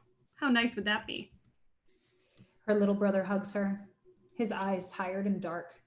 Interior, small study. Joni alone, head in her hands, crying. You were very much counting on that inheritance, weren't you? Blanc standing over in the doorway. What did you say? I don't think anyone in the family would do anything truly dark unless they were in a place of desperation. Now, I know that Harlan cut you off money-wise, but that would not make you desperate. You have your business, you have your image, your flam. Uh-huh. You see, I ordered some of your featured product, the snail jelly moisturizer, tried it out. I have delicate skin, you can probably tell, and I got a hell of a rash. So I Googled 2 words, flam and rash. What did I find? Beauty product message boards, pages and pages of complaints, warnings, rashes. So I did a little more digging. Flam has been broke for years. You've kept your lifestyle up and the company afloat with the money you were skimming from Harlem. And you would have been fine with the inheritance, but now it's all going to come crashing down. Joni's face has become hard and cold. And what's your goddamn point? Just fair warning, when good people get desperate, the knives come out. I hope you haven't, and I pray you won't do anything rash. He leaves her alone in the dimming evening light. Exterior, roadside family restaurant. Later, the Porsche parked out front. Interior, restaurant, corner booth. Tucked into a dark corner, Marta is miserable. Ransom is bemused, but regards her closely. They sit in silence. A waitress sets a sausage plate down. Can we get an extra bowl, please? You look like you're gonna pass out. Have you eaten anything at all? Eat. She joylessly shovels food in her mouth, starving. This is a nightmare. So, why? Why? Why did he leave you everything? Are you asking if we were screwing? Hey, I know my granddad. That wasn't him. But this is everything. There must have been a bigger why, and you know it. Well, Ransom, how about it had more to do with you guys than with me? Yeah, that's the only thing that makes sense. In which case, this was a really shitty thing for him to do to you. Marta is unexpectedly affected by this. The waitress breezes by, sets an empty bowl on the table. Did he tell you anything? Just that I wasn't getting a cent. He wanted you to build something from the ground up. From the ground up, yeah, like my parents. Yeah, my mom built her business from the ground up with $1 million loan from my granddad. My dad owns none of it. My mom made him sign a prenup. He lives in fear. I know that's what granddad wanted to protect me from by doing this. And I know I shouldn't say this out loud, but when he told me, Jesus Christ, I could have killed him. After I left the party though, I was driving fast and, nowhere, just in the night. And I got this weird clarity that from here on, I was going to have to do for myself. And that felt good, you old bastard. Marta, I know 3 things. 1, I know he didn't commit suicide. What makes you think that? I don't think it. I know it. Because I knew my granddad. And you're not going to bullshit me. Because 2, I know lying makes you puke. Because of that mafia game last 4th of July. Marta sinks back, suddenly nervous. And 3, I know you just ate a full plate of sausage and baked beans. She looks down at her empty plate. Oh no. He pushes the large empty bowl in front of her. So look me in the eye and tell me, what really happened to my granddad? Her lip quivers. She looks like she might attempt it, but then tears drop from her eyes. You bastard. Please don't turn me in. Ransom pulls the bowl away and puts his hand on hers. Marta, tell me everything. Exterior, Thrombey Estate, evening. Dusk settles heavy. Warm light from the windows. There have to be options here. No, I don't know how many times I can repeat the same 2 simple pieces of information. Interior, living room, evening. Lit by the fire in the fireplace, the whole family pacing around. Alan, the lawyer, looking very tired, seated at a table in the center of the room. If Harlan was of sound mind when he made the changes, and we've all confirmed he was. Would a sound person do this? Sound how? The very action speaks to the unsoundness. Not legally, no. You not liking what they did does not speak to testamentary capacity. What about undue influence? Yes, undue influence. Did you just Google that? If Marta was manipulating Dad somehow, if we found out that she had gotten her hooks into him somehow or something. You need a strong case for that. You've got nothing. She endeared herself to him through hard work and good humor, won't cut the salami. What about the Slayer rule? All eyes turn to her, her face lit by her phone. I did just Google that. The Slayer rule obviously does not apply here. What the hell is the Slayer rule? It's if someone is convicted of killing the person, they can't get their inheritance. Even convicted, even if they're held responsible for their death in civil court. Like OJ. Like OJ, yes. But Harlan committed suicide. All eyes turn to Blanc, who this whole time has been sitting in a chair by the fire, lost in thought. Detective Blanc, you said the investigation is continuing. You made a point of that. Do you suspect foul play? Mr. Blanc, please. There is much that is still unclear, but yes, I suspect foul play. The eruption you would expect breaks out. Meaning Marta? I have eliminated no suspect. Okay, you're full of shit. I don't trust this guy in the tan suit. And Alan, God bless you. You're useless. Thank you.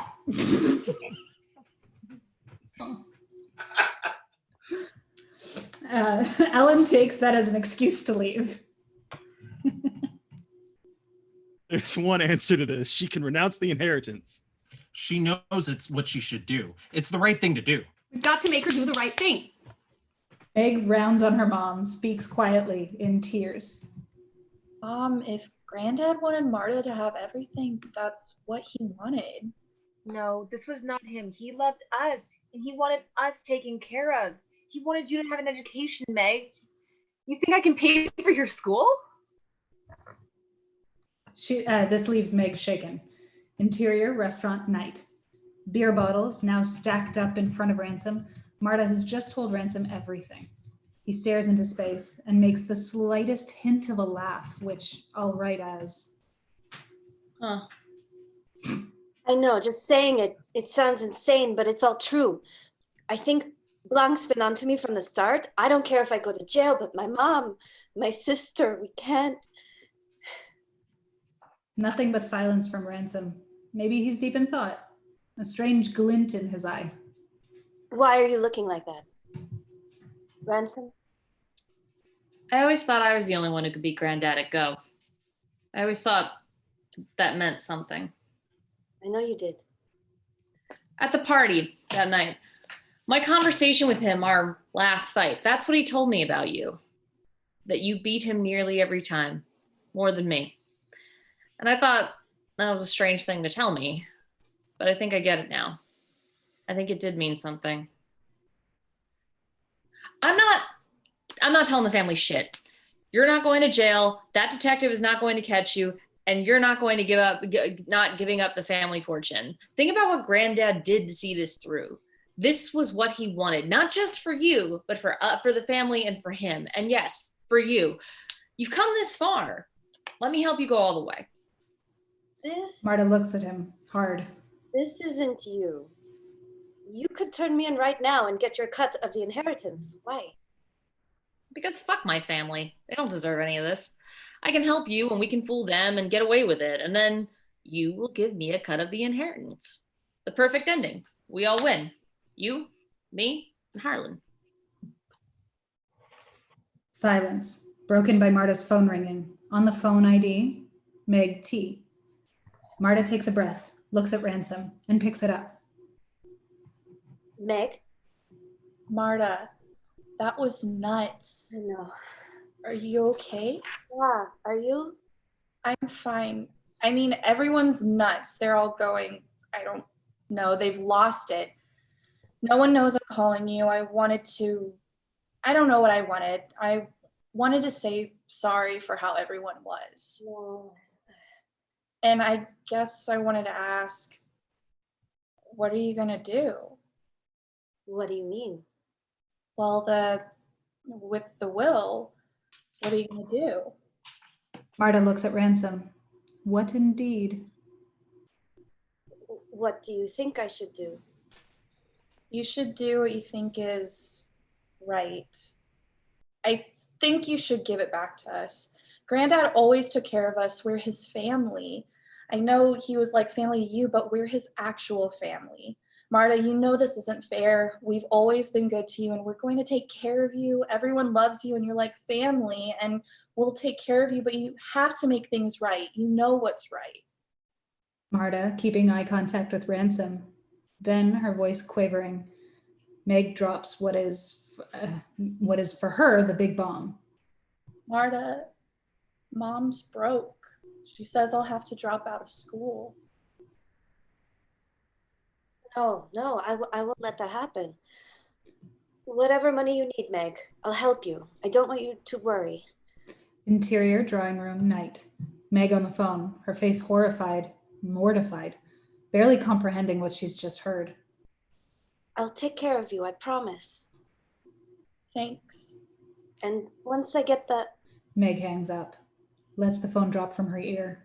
Tears in her eyes, she turns to her whole family gathered behind her, silent and expectant. Interior restaurant night. Marta realizes the connection's dead, holds the phone in her hand like something delicate she just broke. Okay, then.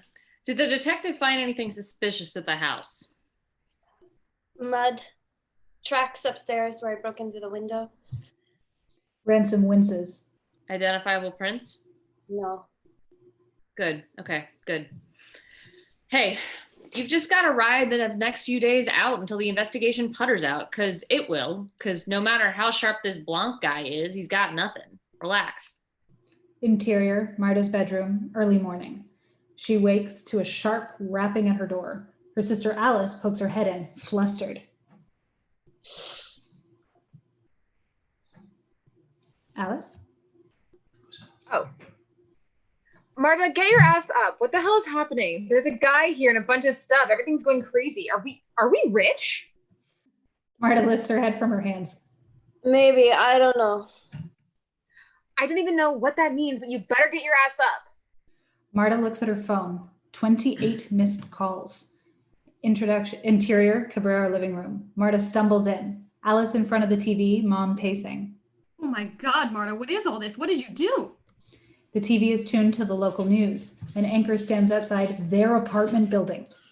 We again don't know much about Marta Cabrera or the exact relationship she had to Harlan Thrombey, beyond being his home nurse, and the Thrombey family has yet to release a statement. Is that here? Oh yeah, it is. Wait, so is that true? Are we rich? Marta looks out the blinds. Several local reporters down in the streets with their vans and cameras. Oh my God. Sorry, Dante's being needy. Interior, Donna's car, morning. Donna, Walt's wife, listens to the same coverage on the radio as she pulls up to their suburban home. Exterior, Walt's driveway, morning. Donna gets out with her groceries, approaches the front door, stops, yelps, drops the groceries. There's a shady-looking man in a dark overcoat waiting near the door. He turns to her. No, no, no, no, no. She runs back towards her car, tries the door, but it's locked, and she dropped the keys with her groceries. No, Walt said he'll have the money. We'll figure it out. No! The man takes a step towards her. Donna turns and runs straight into the arms of Blanc. Whoa, Mrs. Thrombey, are you all right? Trooper Wagner exits his prowler back behind Blanc. Donna turns to look. The shady man is gone. Oh God. She collapses in nervous sobs. Blanc nods to Wagner. Interior, Walt's kitchen. Minutes later. Blanc sets tea down in front of the still shaken Donna. Wagner stands by. We've got local officers on alert for the man if he's still around. Do you know who he was? What he wanted? No, I have no idea.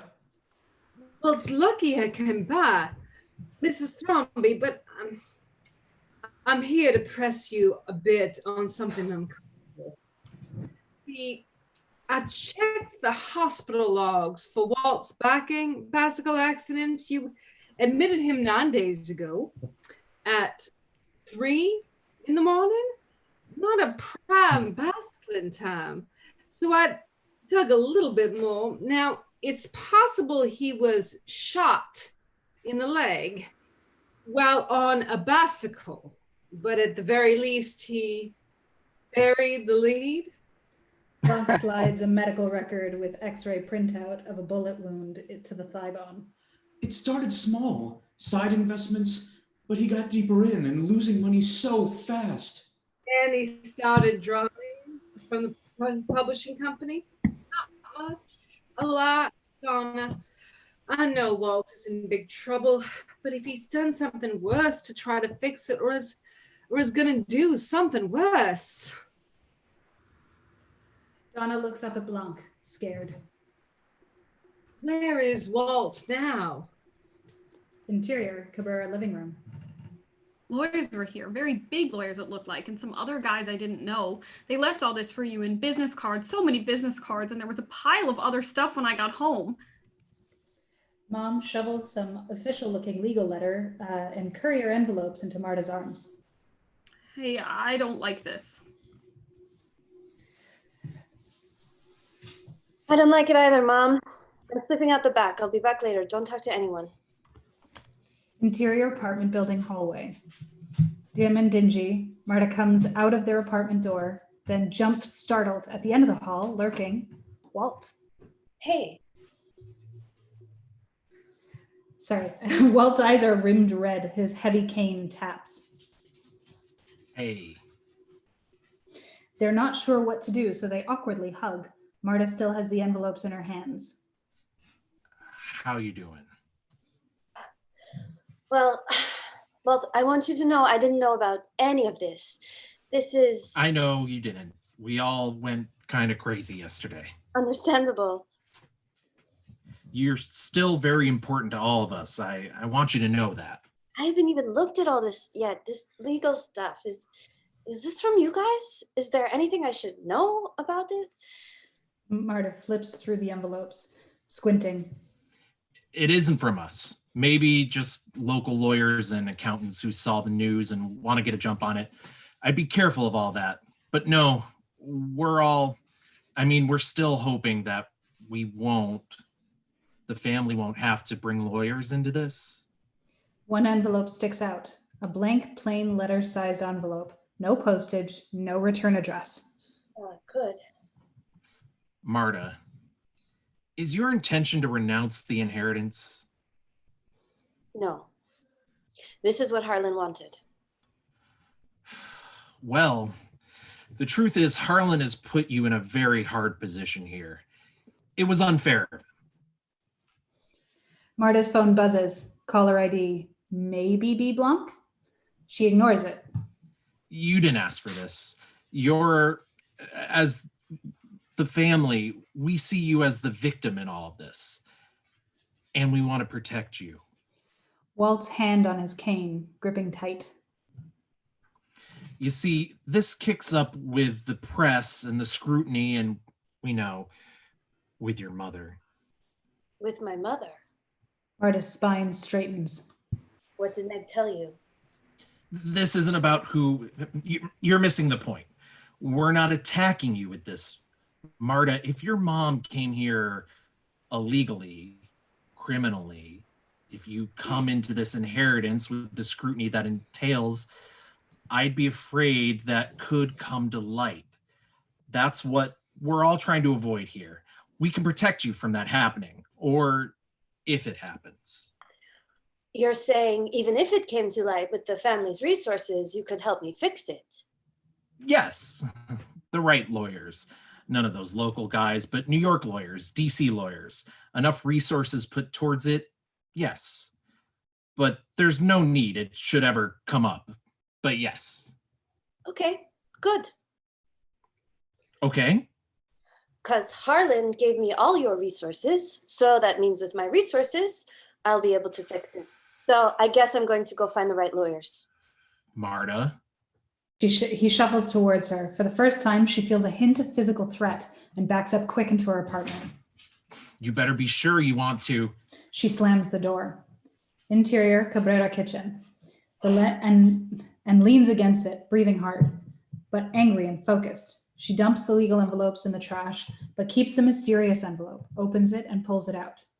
Half a sheet of paper, roughly torn, a photocopy of the header of some sort of medical document. Says Office of the Chief Medical Examiner. Under that, a photocopy of a tag with her name on it. And handwritten in block letters at the top, I know what you did. Marta's phone buzzes and she jumps. Caller ID, maybe B. Blanc. She hesitates, then sends it to voicemail. Looks at the mysterious letter in her hands. Exterior, Thrombey Estate, front drive, day. Wagner's Prowler pulls up. Blanc gets out of the passenger side, Wagner out of the driver's seat, and a third uniformed police officer gets out of the back. He was the shady man. He carries the folded overcoat he was wearing in front of Donna's house. Blanc nods to the Wagner. Blanc nods to Wagner and the officer. Gentlemen, thank you, and I promise not a word to Elliot. Miss Cabrera, it's Benoit Blanc. I had the police drop your car back at your home address. Marta, I have a strange premonition. Be careful and call me at your soonest convenience. Interior, Great Nana's room. Dim. By an open window stands Great Nana. Blanc enters. She turns. They look into each other's eyes. Mrs. Thrombey, I've always found it... A long pause as he thinks of exactly the right word. sad that youth assumes age to be a muffling agent, like cotton gauze, a lessener of desire, curiosity, and all the little glass bubbles of youth. Grief. Why is grief the providence of youth? Maybe it's comforting, the thought that when we'll most encounter it, we'll have gained some immunity. Maybe by projecting that onto our elders, we think we can manifest it for ourselves. I don't know, but I'd imagine that age deepens all feelings, including grief. This was a long walk to offering condolences again for the loss of your son and asking if it isn't too presumptuous of me to not think too harshly of your family, if I am, as I suspect, the first to console you. They're young, aren't they? Blanc sits. One thing I do assume of age is weariness, and maybe that's just another version of the cotton gauze projection. But even with the years I have, damned if I don't get more tired every day. Tired of what I do, following arcs like lobbed rocks. The inevitability of truth, Lord, grand. Sounds like a rosy-eyed optimism, maybe, but I do believe it. But the complexity and the gray lies not in the truth. What will you do with the truth once you have it? Great Nana's eyes move slightly. I think you have something you want to tell me. I think you're very perceptive and very capable of telling me what you saw the night of your son's party. But I'll happily wait. I'm in no rush. I find it quite pleasant sitting here with you. He reclines, not particularly looking at her. She looks back at him. Every now and then a breeze stirs the window shears. Interior, Ransom's bedroom, morning. Too nice. Ransom wakes to his phone ringing. Yeah. Hey, it's me. I'm outside. Outside where? A rapping on the window from outside the room. Exterior, Ransom's house. A nice little single residence home.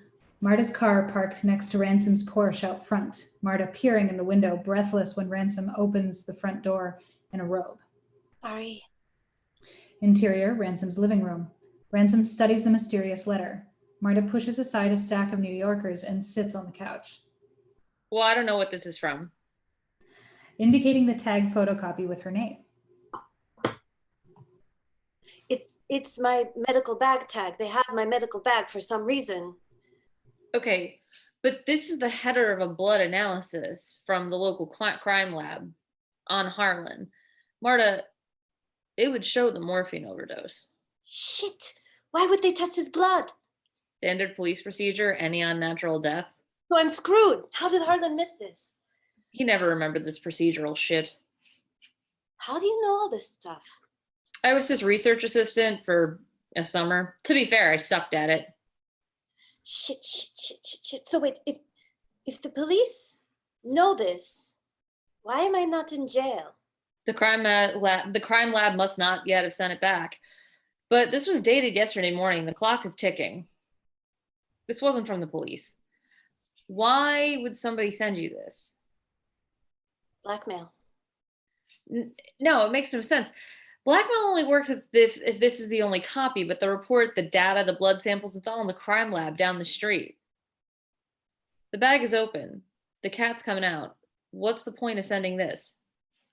Interior hallway. A uniformed cop runs down the hallway in Thrombey's house and bursts into the room where Blanc sits with Great Nana. Mr. Blanc, a call from Lieutenant Elliott. You need to get down to the medical examiner's office right now. Blanc stands, smelling something big, nods a goodbye to the still silent Great Nana, and rushes out with the cop. A moment after he's left, Great Nana slowly raises her finger as if to say, wait, a long beat. Then Blanc runs back into the room and goes to her, puts his ear to her mouth. She whispers something to him. He takes the info with gravity, then looks up at her. Thank you, dear one. He kisses her gently on the forehead, then dashes out. Exterior, Norfolk Roads. Siren blazing, the cop car speeds into town. Exterior, medical examiner's office. The cop car pulls past an identifying sign into the parking lot of a one-story standalone building, joining several other cop cars and fire trucks. Journalists kept at bay. The building is a charred brick husk. Black smoke, debris. It's been gutted with an explosion and a blazing fire. Blanc steps out of the cop car and finds Lieutenant Elliot. What's the chief?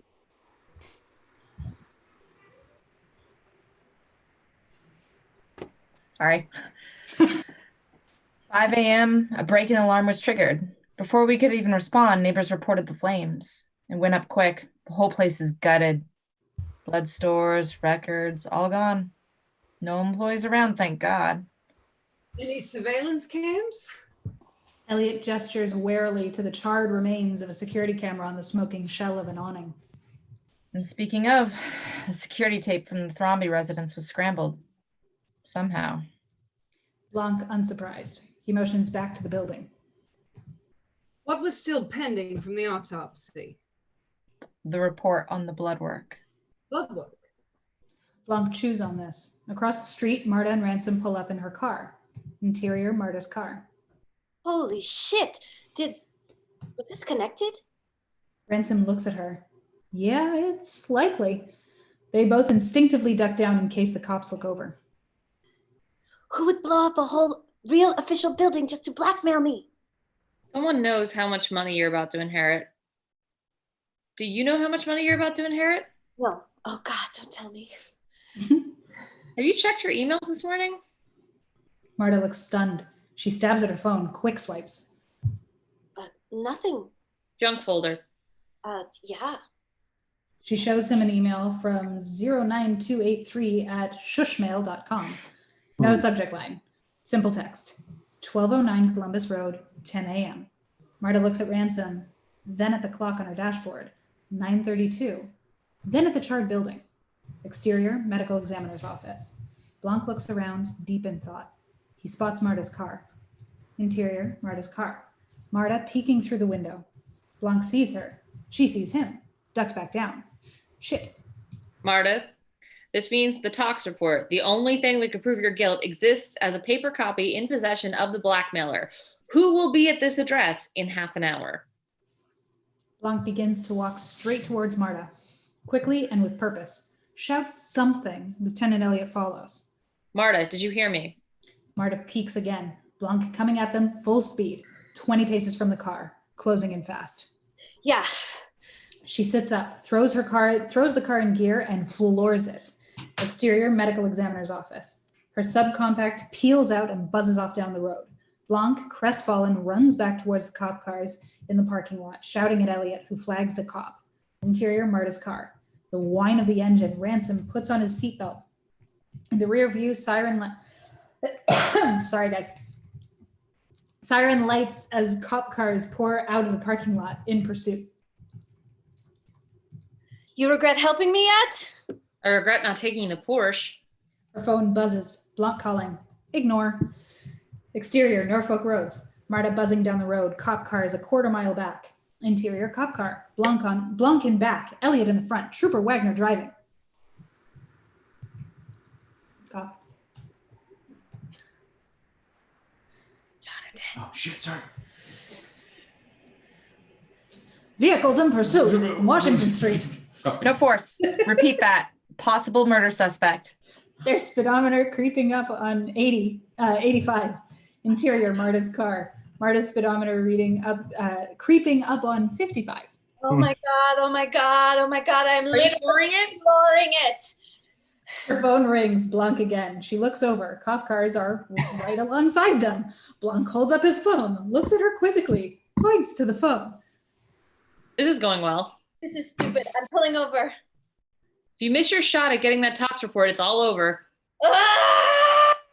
She hits the brakes. Exterior Norfolk roads. Marta's car peels to a stop, and the two cop cars on either side blaze by, hitting their brakes. She peels off onto the side street and into narrower city streets, down narrow alleys, using her small car to nimbly dart through small spaces.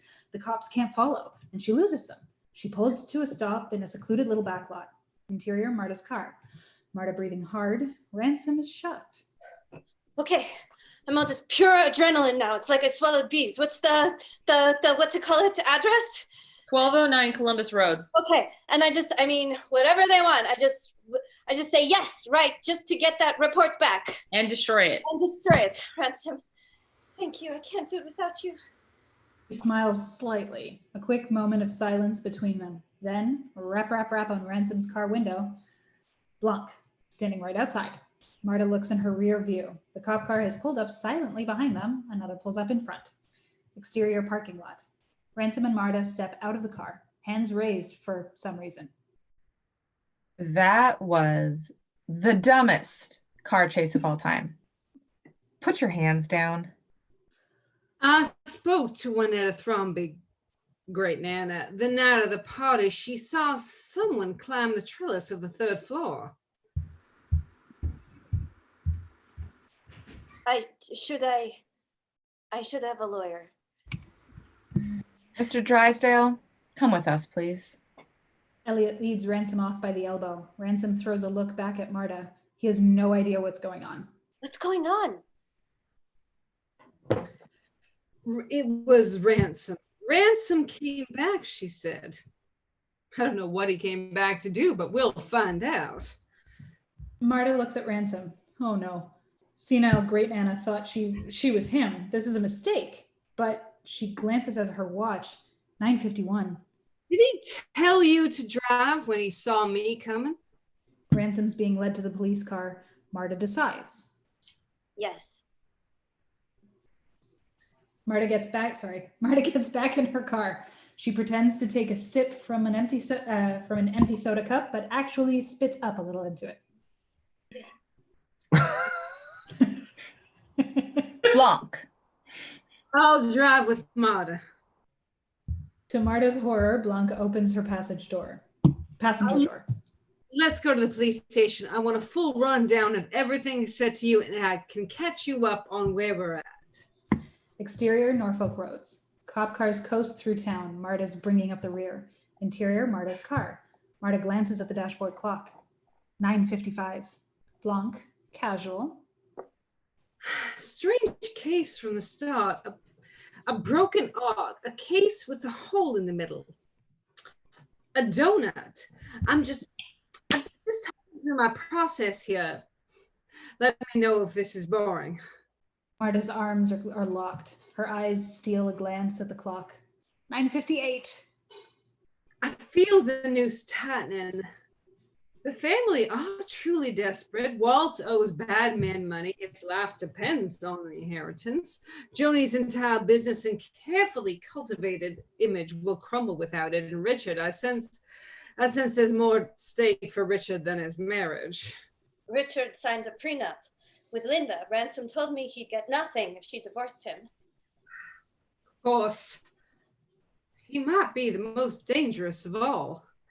Desperate motives, the mystery of who hired me, and the impossibility of the crime, and yet... Up ahead, a street sign, Columbus Road. Marta tenses. A donut, one central piece.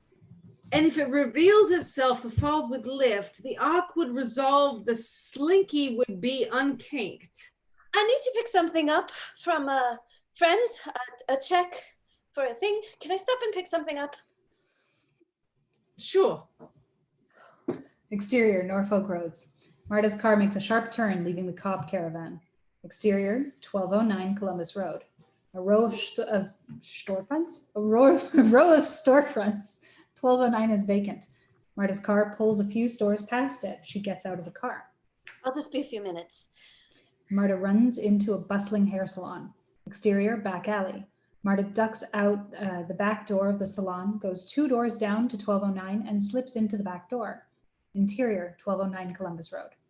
Dark, empty retail space, lit only by the painted over front windows. Marta edges her way in, her eyes still adjusting from the sun. Hello? Her foot hits something on the dirty concrete floor. Her medical bag. She kneels, picks it up gently. Next to where it was lying, she finds something else, curious. The burned remnants of a piece of paper. Only a charred corner remains. She turns her attention back to the room, creeps forward. Hello? A head, a silhouette, a person, seated in a chair in the center of the room, silent, facing her. I don't have much time. Whatever you want, we can work it out, but we figure it out right here, right now, and I leave with that report. A beat of silence. Nothing. Something's not right here. Hello? Marta takes a step closer, lifts her phone, and turns on its flashlight, illuminating the ghostly face of Fran, the housekeeper. Marta, barely breathing.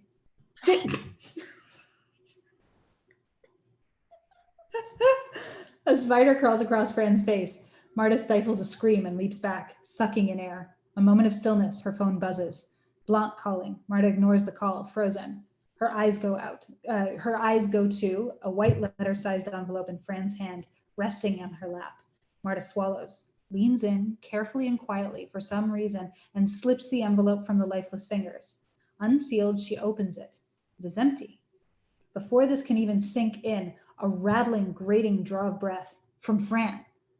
Marta starts, oh my God, and goes to her, checking a pulse, checking her eyes, laser on her back. Fran sucks in thin breath, her eyes finding Marta in the glare of the dropped phone flashlight. Fran, can you hear me? Fran, give me a sign if you can hear me. You. Me? Fran, it's Marta. You called me here. You sent me the email. I'm here. I'm going to call an ambulance and you're going to be okay, but can you tell me what happened? Did you take something? What's happened to you? Weak, Fran grabs Marta's wrist and Marta focuses on her. Copy. A copy of this? Where? Stashed. Stashed where? Where is it, Fran? These words are barely given breath. You did this. Won't get away with this.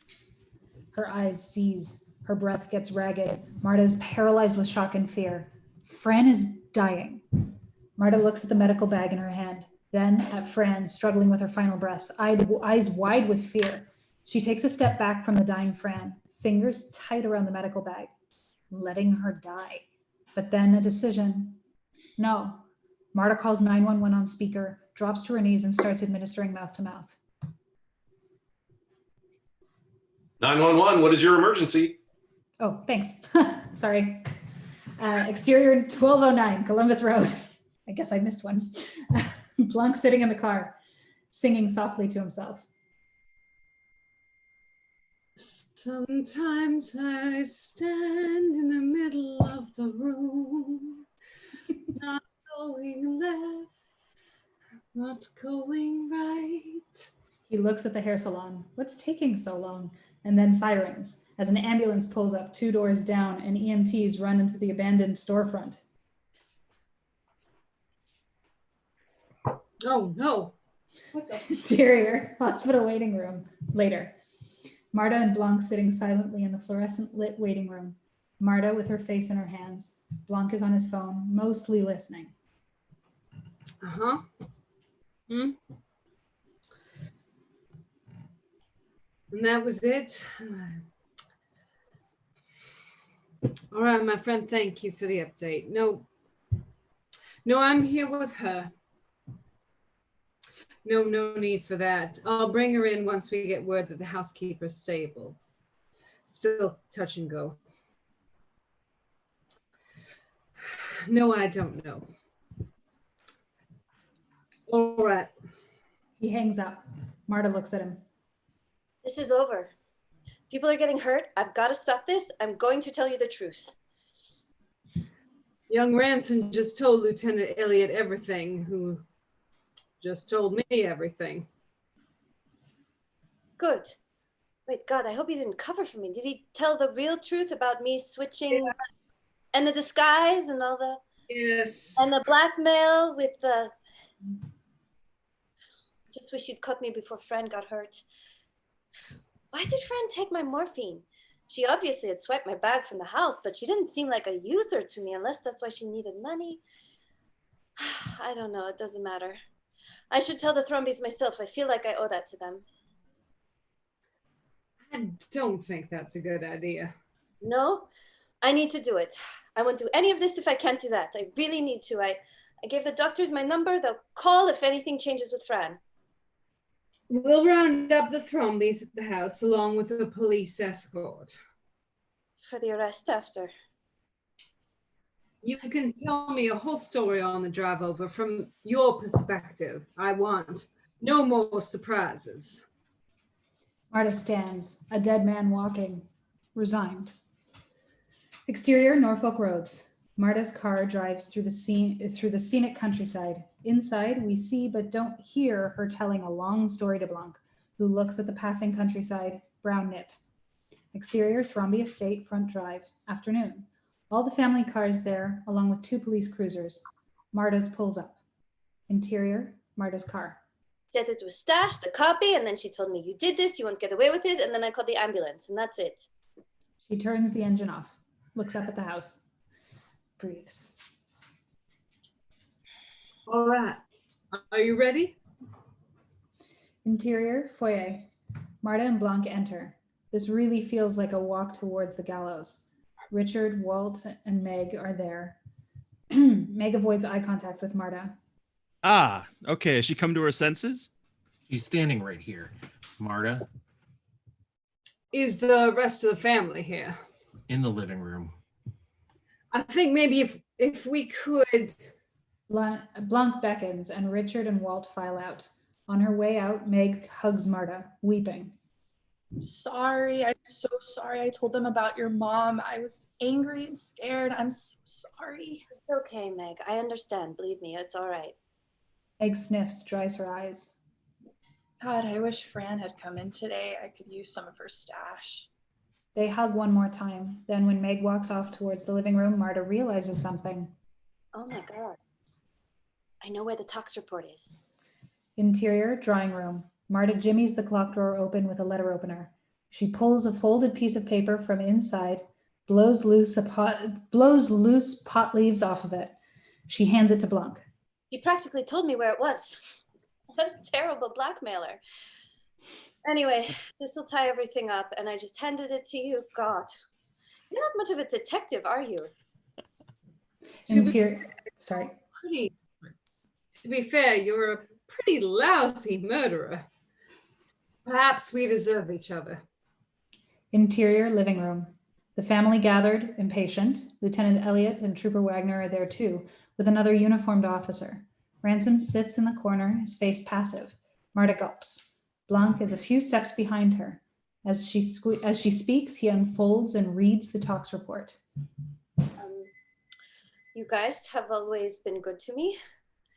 And what I'm about to say isn't going to be easy, and you're going to be upset, but especially after everything you've gone through the past few days, I thought you deserve to hear it from me.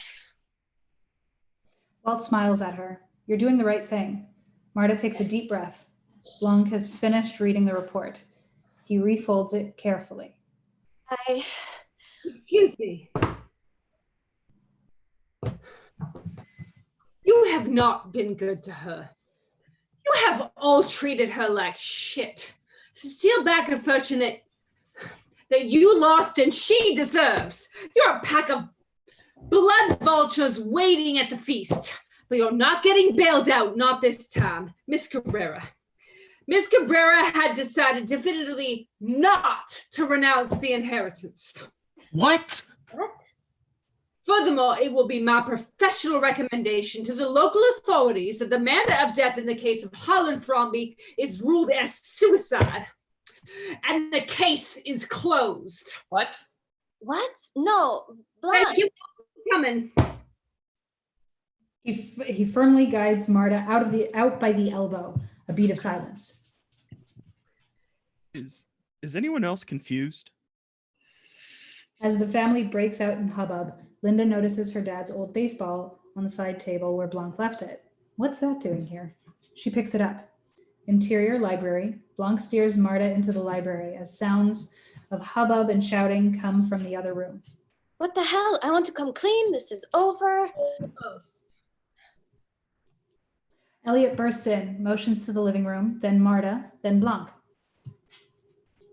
What? With what? I'm sorry. Could you... Officer Wagner. Wagner enters. Please keep the family out of this room and get them out of the house if you can. But stand by with your additional officer.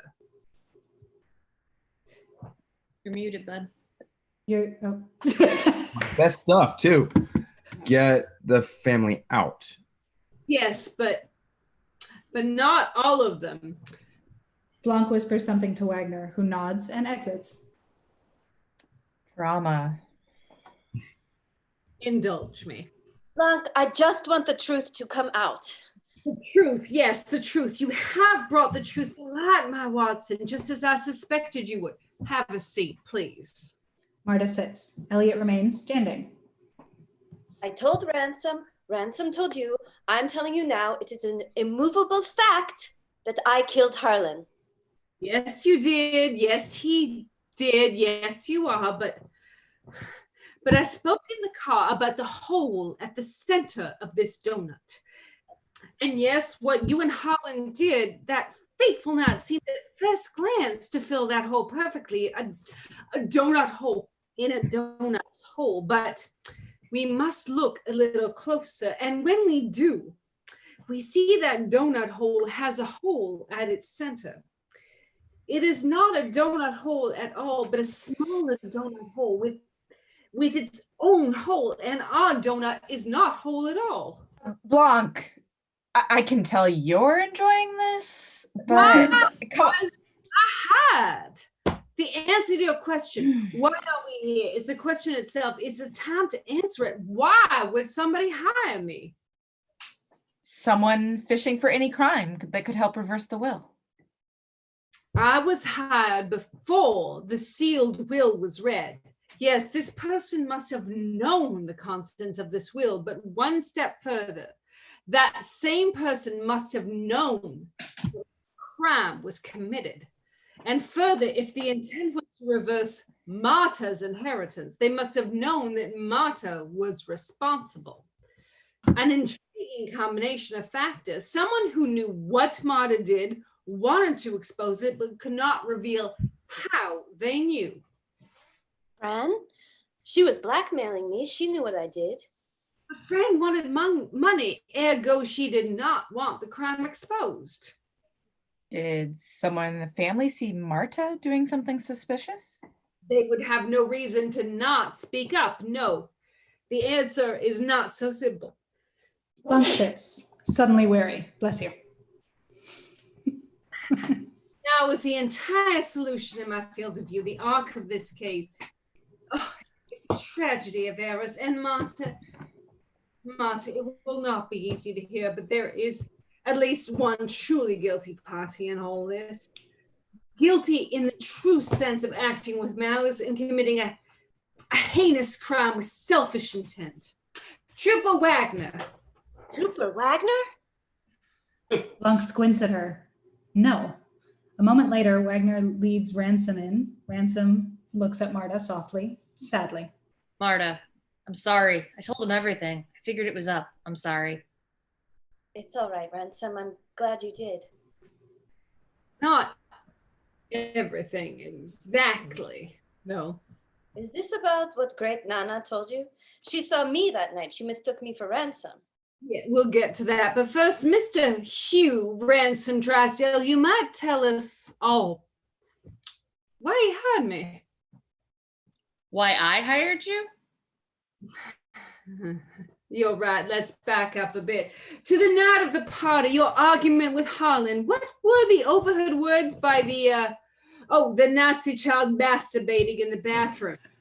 My will, and I'm warning you, you and Harlan were Drama, mama, as you share the love of twisting the knife into one another.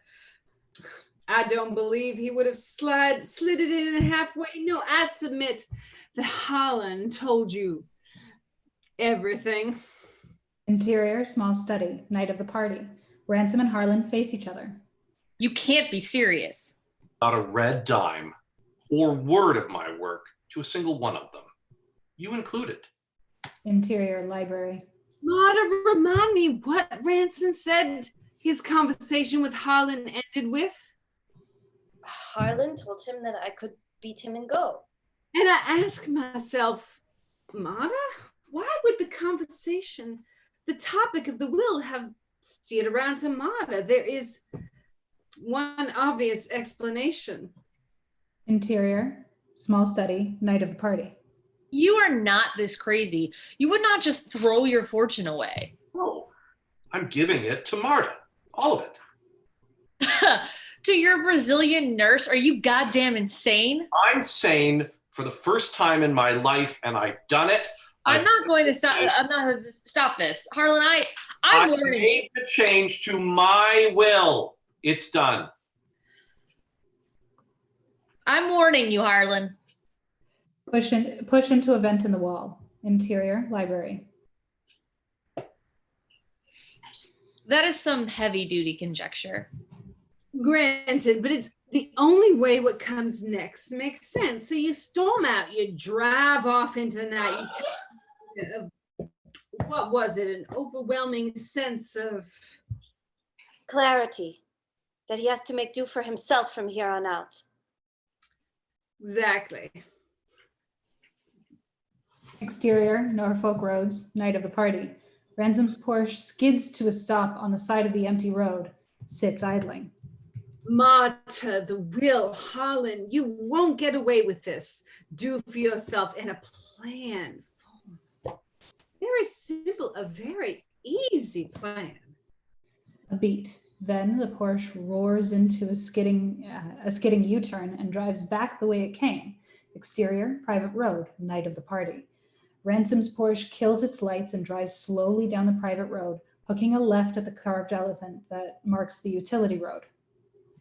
You return to the house, careful to avoid the gate's security camera range. Exterior, woods, night of the party. The Porsche parked, Ransom hacks his way through the woods. Then on foot up towards the house. Exterior, Thrombey Estate, side yard, night of the party. The party is still going on inside. Ransom slips through the side gate up towards the house and up to the trellis. You sneak in up the trellis so as to not be seen by the rest of the family who are still having their party downstairs. Interior, third floor landing, night of the party. The painting wall swings aside and Ransom climbs through, leaving mud traces on the sill and the carpet. He heads straight down the narrow hall and into Harlan's bedroom. The party din from downstairs. What you need to do will take moments, but it is essential. You are alone and undetected. Ransom disappears into the darkened doorway. You know the medications Holland took. You knew what Marta would be injecting him with that night. And you knew if Marta was responsible for his death, even unintentionally, the Slayer rule would nullify the changed will, and you would get your share back. Interior, Harlan's bedroom, dark and still. Marta's medical bag open. Ransom has unwrapped 2 syringes and has the 2 vials out. The Toradol and the morphine. The good stuff. Using the syringes, he extracts the liquid from both vials and then injects the liquids back into the opposite vials. He switches the medications. You use the syringes in the kit to switch the liquids in the 2 medical vials. And as a final precaution, you take the naloxone, the life-saving antidote. Replacing the vials, he takes an injection pen, closes the bag, and leaves. Interior library. Marta is stunned. She can't even process this. No, that's impossible. It's the truth. Hand me that vial of morphine, I'll show you. Blanc has placed 2 identical vials on the table behind Marta. Her mind is still spinning. She glances at them, takes one, and absently hands it to him. If he did that, if the meds were switched, then when I got them mixed up, I accidentally switched them back. But then I gave Harlan the correct doses, yes, but not accidentally. I taped over the labels of those vials. Blanc shows white tape over the one she just handed him. Picks up the other vial, shows the same. The vials themselves are identical. How did you know that this one was the morphine? I just knew. You knew. Because there is the slightest, almost imperceptible difference of tincture and viscosity between the liquids. You knew because you had done it 100 times. You gave him the correct dose because you are a good nurse. Then Harlan was... I'm sorry. I'm sorry, Marta, but yes, Harlan was perfectly fine. He unfolds the tox report and hands it to her. His blood was normal. The cause of death was truly solely suicide, and you are guilty of nothing but some damage to a trellis and a few amateur theatrics. In fact, if he had listened to you, he would be alive today. Marta is white as a ghost. She shudders, buckles over. My lord. A twisted web, and we are not finished entangling it, not yet. Marta, when Great Nana spotted you climbing on the trellis, she said... Exterior, Thrombey Estate side yard, night of the party. Marta facing Great Nana, who says, Ransom, are you back again already? Are you back again already? Because earlier that night. Cut to the exact same scene, but Ransom hops down off the trellis and is startled by Great Nana staring at him. Ransom, you're back. He puts his finger to his lips, shh, and blows a kiss as he walks off into the night. Interior library. Marta with her fingers on her temples, still unbelieving. Marta, come on. This is stupid with 2 O's and you don't have a shred of evidence. You're spinning a fairy tale. Not a shred, no, just as we have no real proof of Marta's mixing up the vowels, so it's your word against... You have her confession. The sharpness of this makes Marta look at Ransom for the first time. All right, we do have that. If you'll indulge me, I'd like to spin a little further. Exterior, Thrombey Estate, side yard, night of the party, flashback. Moonlit, silent. Much later that night, you would have had to come back to the house to break in and retrieve the incriminating tampered vials. A dark figure, Ransom, approaches the side gate, but when he opens it, the 2 dogs come bounding across the lawn, barking loudly. However, this time the dogs were outside. They barked because they were not Dante, the best dog ever. And they barked, waking Meg. Touche. A light goes on upstairs. The dogs keep barking, paws on the gate. Ransom backs off. No matter.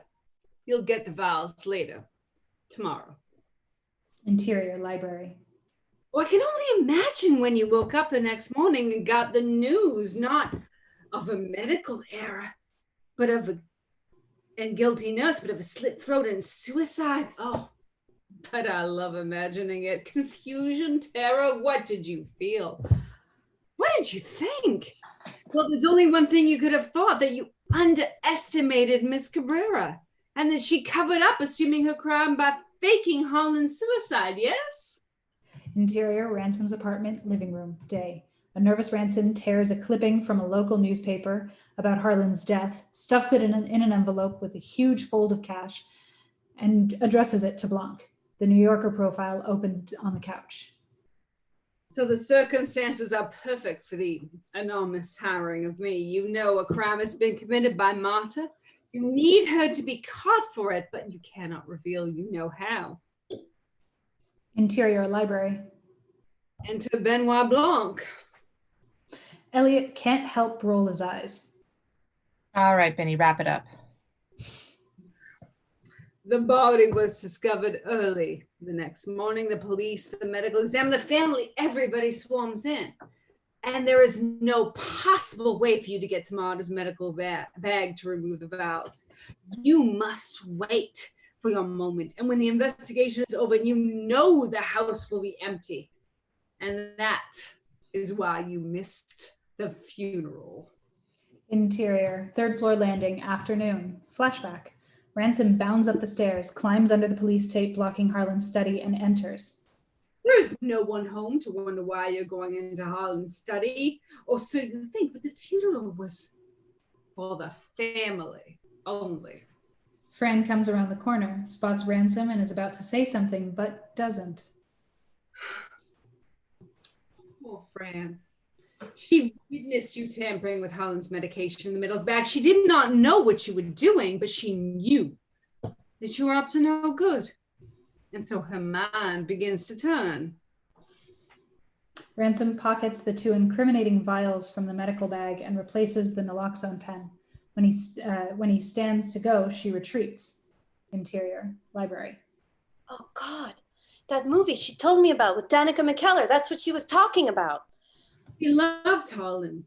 She hates Ransom. So the poor girl decides to test her theory and make the asshole pay. She gets a copy of the toxicology report. I will be honest, I have no idea how.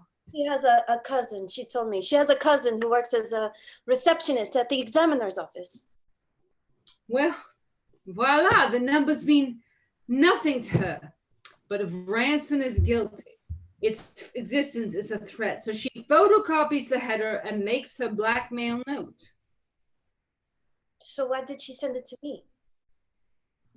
She did not. She sent it to Ransom.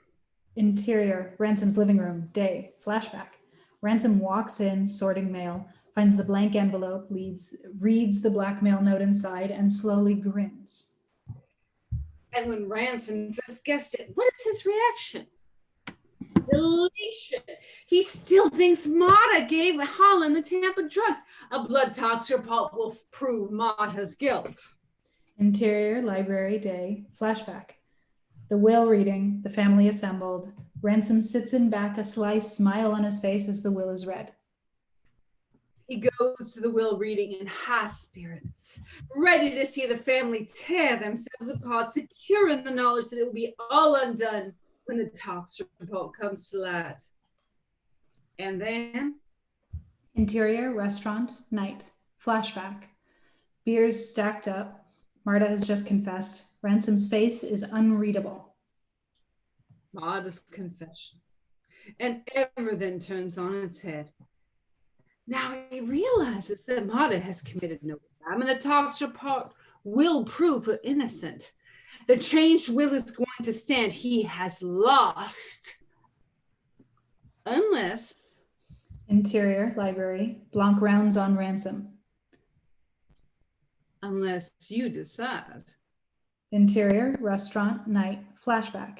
Ransom giving Marta his pep talk. You're not going to give up the family's fortune. Interior, library.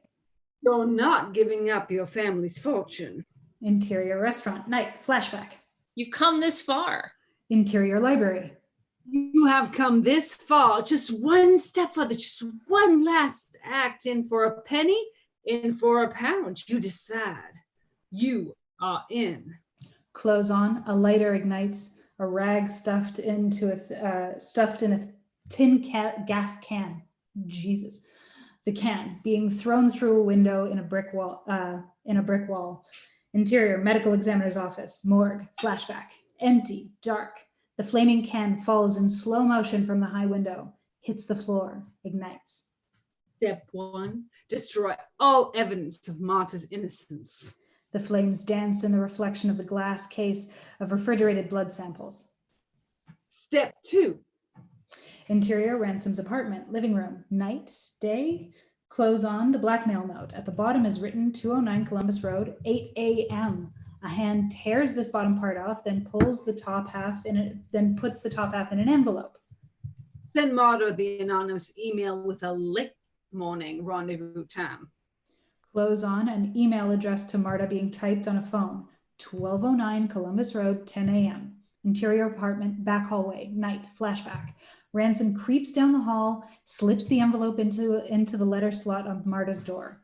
And deliver her the blackmail note.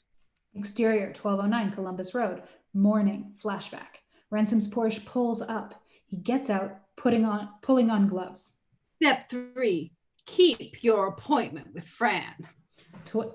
Interior, 1209 Columbus Road, 8 a.m., flashback. Fran's standing in the middle of the room, nervous. She turns as Ransom walks in and strides towards her. I knew it. I knew you were a no-good son of a bitch. I knew Harlan wouldn't have just killed himself. Yeah, you were right, Fran. Ransom sees the medical bag on the floor, kneels, and pulls something out of it. I knew you were guilty as shit. Now you're gonna pay for it. Don't come near me. I'm warning you. But he's upon her, hand over her mouth, stifling her scream as he pushes the syringe into her neck and pushes the plunger. Minutes later, her inert body in the chair. He fishes through her pockets, finds the envelope, and takes the tox report from it. Leaves the empty envelope in her hands. On his way out, lights the tox report on fire, drops it burning next to Marta's bag. We stay with it as it burns away. Now the board is set. Marta will get the blackmail note. You will put the pieces together for her. The tox report, her one chance at getting away. You'll guide her to the rendezvous. You'll make the anonymous call to the police. They will catch her with the body and the burned evidence. Marta will get arrested for killing Fran and Harlan. Interior, library. Oh my God. She said, Interior, 1209 Columbus Road, flashback. Marta holding Fran on the floor, her dying words. Who did this? Interior, library. She didn't say, you did this. She wasn't talking about me. She said, Interior, 1209 Columbus Road, flashback. The exact same moment, but this time we hear, Hugh did this. Interior, library. Hugh, because you made the help call. You Hugh, because you're an asshole. It would have worked if we hadn't brought you in for questioning. So you could have not have made your anonymous call. And if Fran had not stashed a safety copy of the tox report. 1209, Interior, 1209 Columbus Road, flashback. Marta turns away from the dying Fran. If Marta had not outplayed you once again. Marta turns back, calls 911, gives mouth to Fran.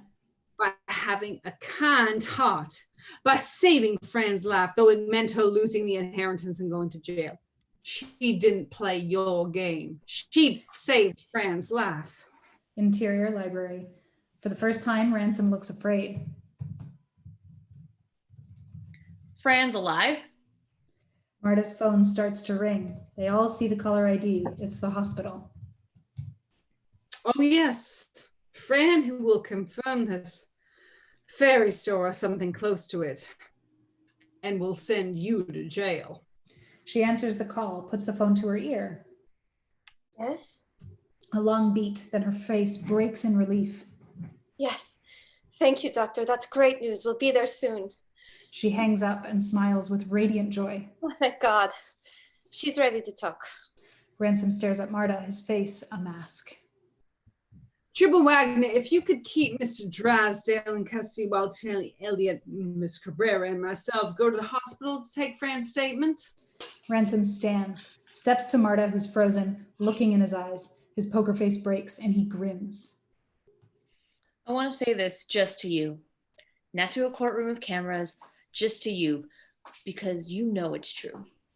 We allowed you into our home. We allowed you to take care of Granddad, to be part of our family, and now you think you can steal it from us? You think I'm not going to fight for our birthright, our home, our ancestral home? Oh my God, Harlan bought this house in the 80s from a Pakistani real estate baron. Oh, go to hell, you child. You think you got me because Fran's alive?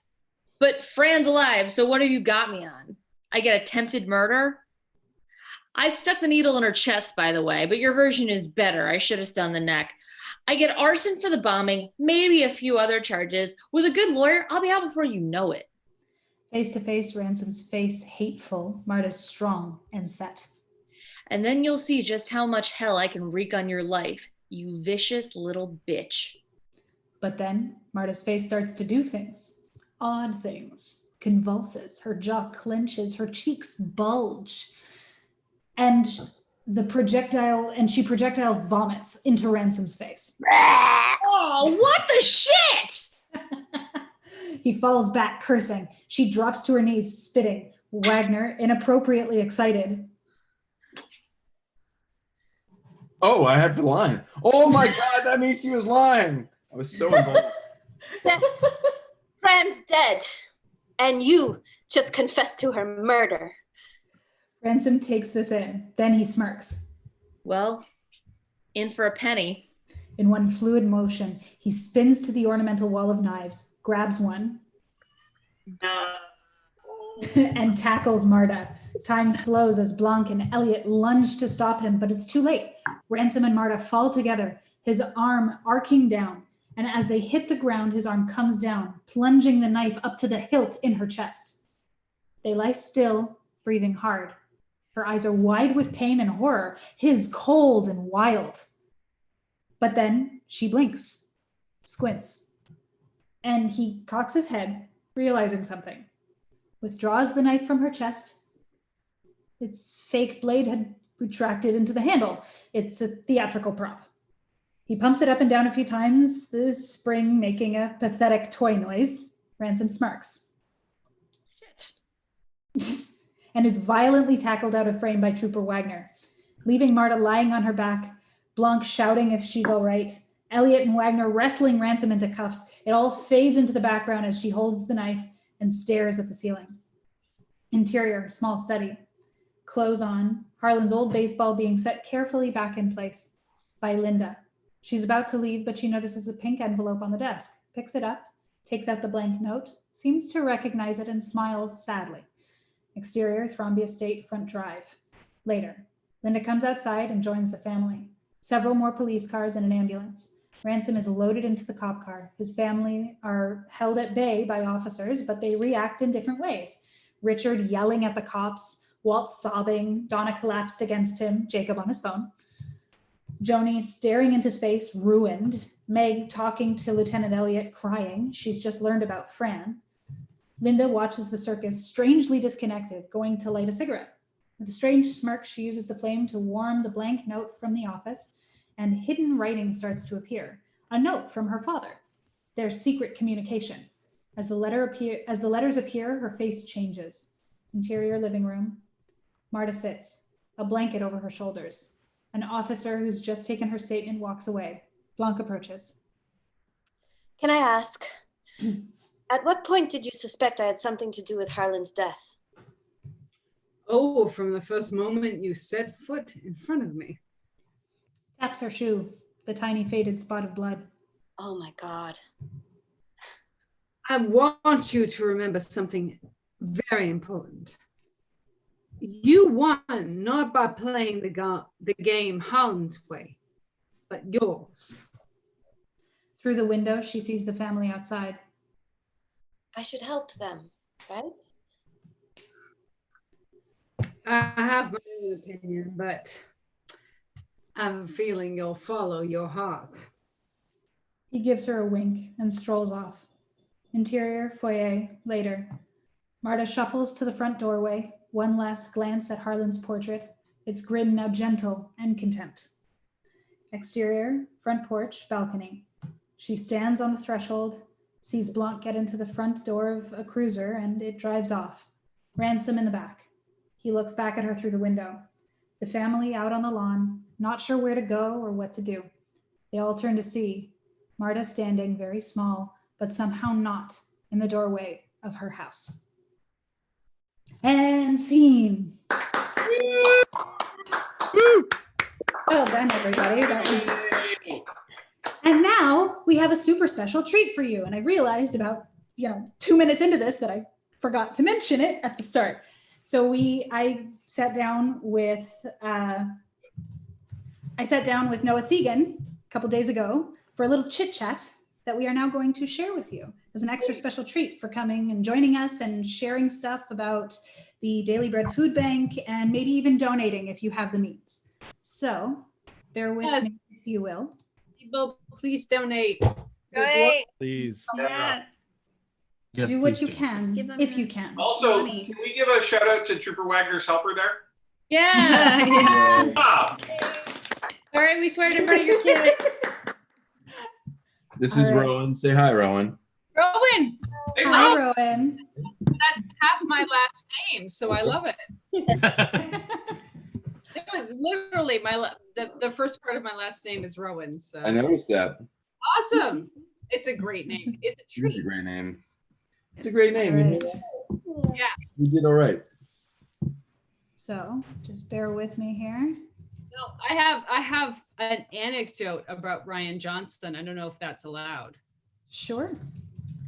It literally an anecdote, not a story. It was one of my first years when I attended the Cannes Film Festival. So a friend of mine, Brian, who writes for Screen Anarchy, a website that I write for, is good friends with Ryan and his wife Karina, who are both amazing and lovely people. We all ended up sitting outside a hotel, and Ryan and I exchanged ideas about sci-fi novels because we're both sci-fi geeks.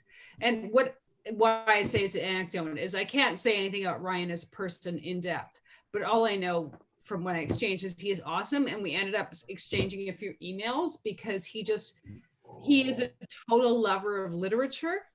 And you can tell from the script of Knives Out, like I could tell when I was reading it, because it's not exact as the film that we saw, of course, which I've now seen the movie like 5 times because I love it as a murder mystery fanatic. He's just a man who loves words and ideas. Mm-hmm. And so when he and I were talking about sci-fi, and he was thinking, what are good script stories to adapt? And he and I just ended up talking about different novels. And I ended up sending this email. I'm like, here are good novels that I think would be interesting as films.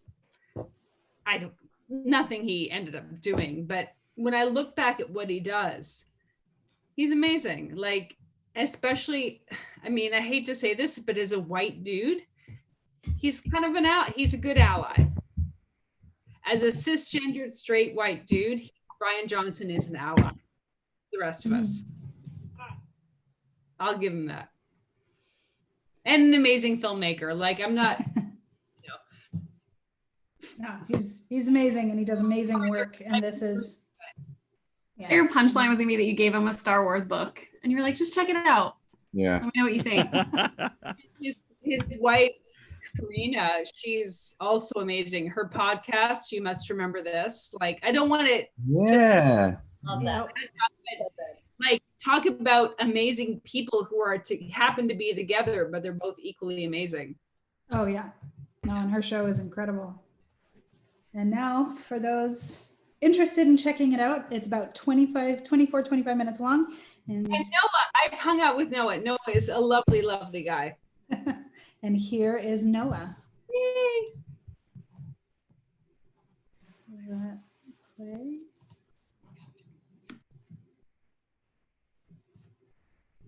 Oh. I don't hear the audio. You don't hear? Yeah, no audio. No audio? Hang on. Why no audio? What did I do? I don't know. Is YouTube still hearing us? I think YouTube, well, I'm still hearing you. Hang on one sec. Yeah, they should be. We're still recording and live streaming. Drat, bear with me, humans. I'm sorry. And here is Noah. What was that? Hang on. Because Noah is an awesome dude, and so is his wife, who's also a screenwriter. I hate to bring this up, but the women are forgotten.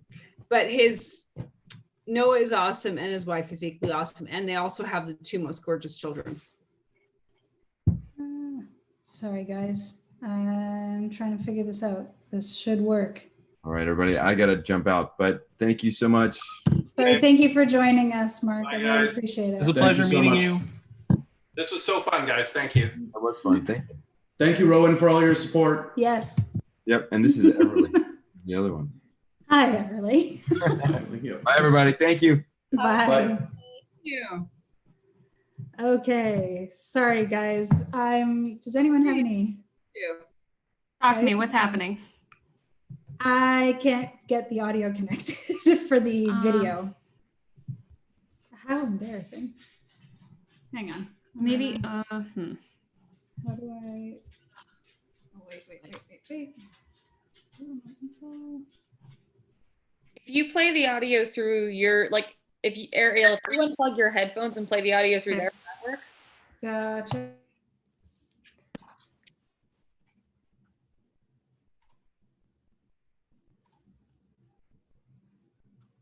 No. Are your headphones plugged in still? I switched.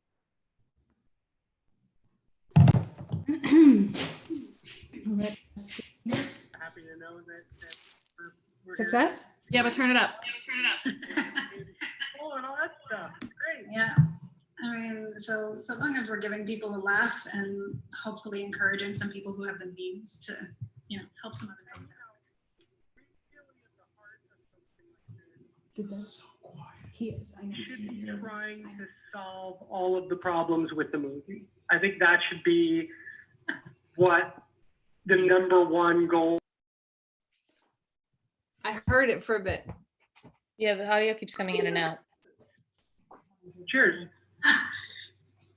And of course, you have the most epic mug of all epic mugs. I'm deeply jealous of your Marta mug, your Harlan mug. Thank you. I think it's definitely the Marta mug now, not the Harlan mug anymore. Yeah. The mug formerly known as Harlan's. Yeah. It's like Excalibur or something. It's like whoever has the mug has the power kind of thing. It's Thor's hammer. There you The go. mug is the socio-political Thor's hammer, and Marta has taken it up and is wielding it beautifully, and it's so wonderful. Yeah. So clearly you're not serious about thinking that there are things that need improving upon with Knives Out. No, it's a perfect film. What are you talking about? I was going to say How do you Ryan would be improve on pissed. perfection? You can't improve on perfection.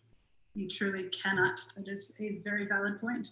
And speaking of perfection, and all that is Knives Out, how did you come to be involved with the project? Like, you've worked with Ryan, obviously, a lot over the years. So how did this fall into your lap?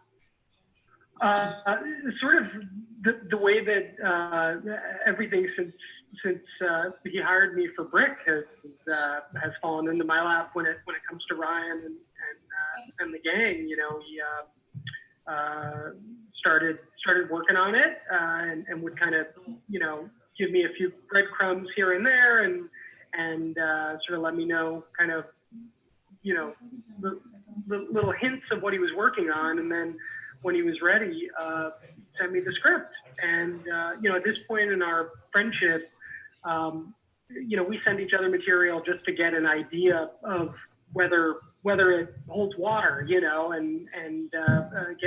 honest. And, we can be pretty brutally honest with one another. And so I don't think I definitely wasn't thinking what I would be doing on it, but I read a pretty early draft of the script, and this character was in there, and he said, after I gave him some notes and thoughts, he said, and what do you think about playing this guy? And I thought it was great, because it's a great script. It was a great script in the first draft, and it was a great script by the time we shot it. Is that normal for him? Does he usually hammer out pretty good first drafts? Yes. It's really irritating. So like, there's always that one guy, and it's like, why are you so damn good at this? It's so intimidating. It really is. What really frustrating is that it comes out so good and then gets so much better. There's no whatever we would normally consider to be like a appropriate spectrum for success and quality is sort of like there's us and then there's them. She recorded it. So did you want to play Trooper Wagner off the hop, or did you have your eye on Benoit? Well, my One thing southern is accent, with chatting on can't hold YouTube, you it. can't I do it can't unless you hold have a channel, Daniels, which is really freaking annoying. That means I have to create a channel, and I don't know what that means, so I don't want to do it without properly investigating the situation, and I don't have time to do that, day in an audio booth like Yeah. Joe, like Joe Levin, who also, works on Ryan's movies all the time, one of our good friends, and or if I don't think I wasn't really thinking specifically what I would get to do, but it was really, I will tell you, it was really nice to be able to play like a nice dad, and not like like a drug addict or like a creeper or like a guy with a big gun who has to come after you. Like I just got to be like a fun dad, apparently. Ties wearing like Which fun isn't ties great, and but comfortable I shoes. suppose could be worse. And you are, at least now, you are a new dad. Yeah, I literally The second can't time. chat You unless said I create you a have channel. you have an infant at home now. So fuck that shit. Yes, we have a Whatever. 1-month-old Well, exactly. baby boy. But apparently I'm the goat. Who arrived in the middle of all this craziness. The goat.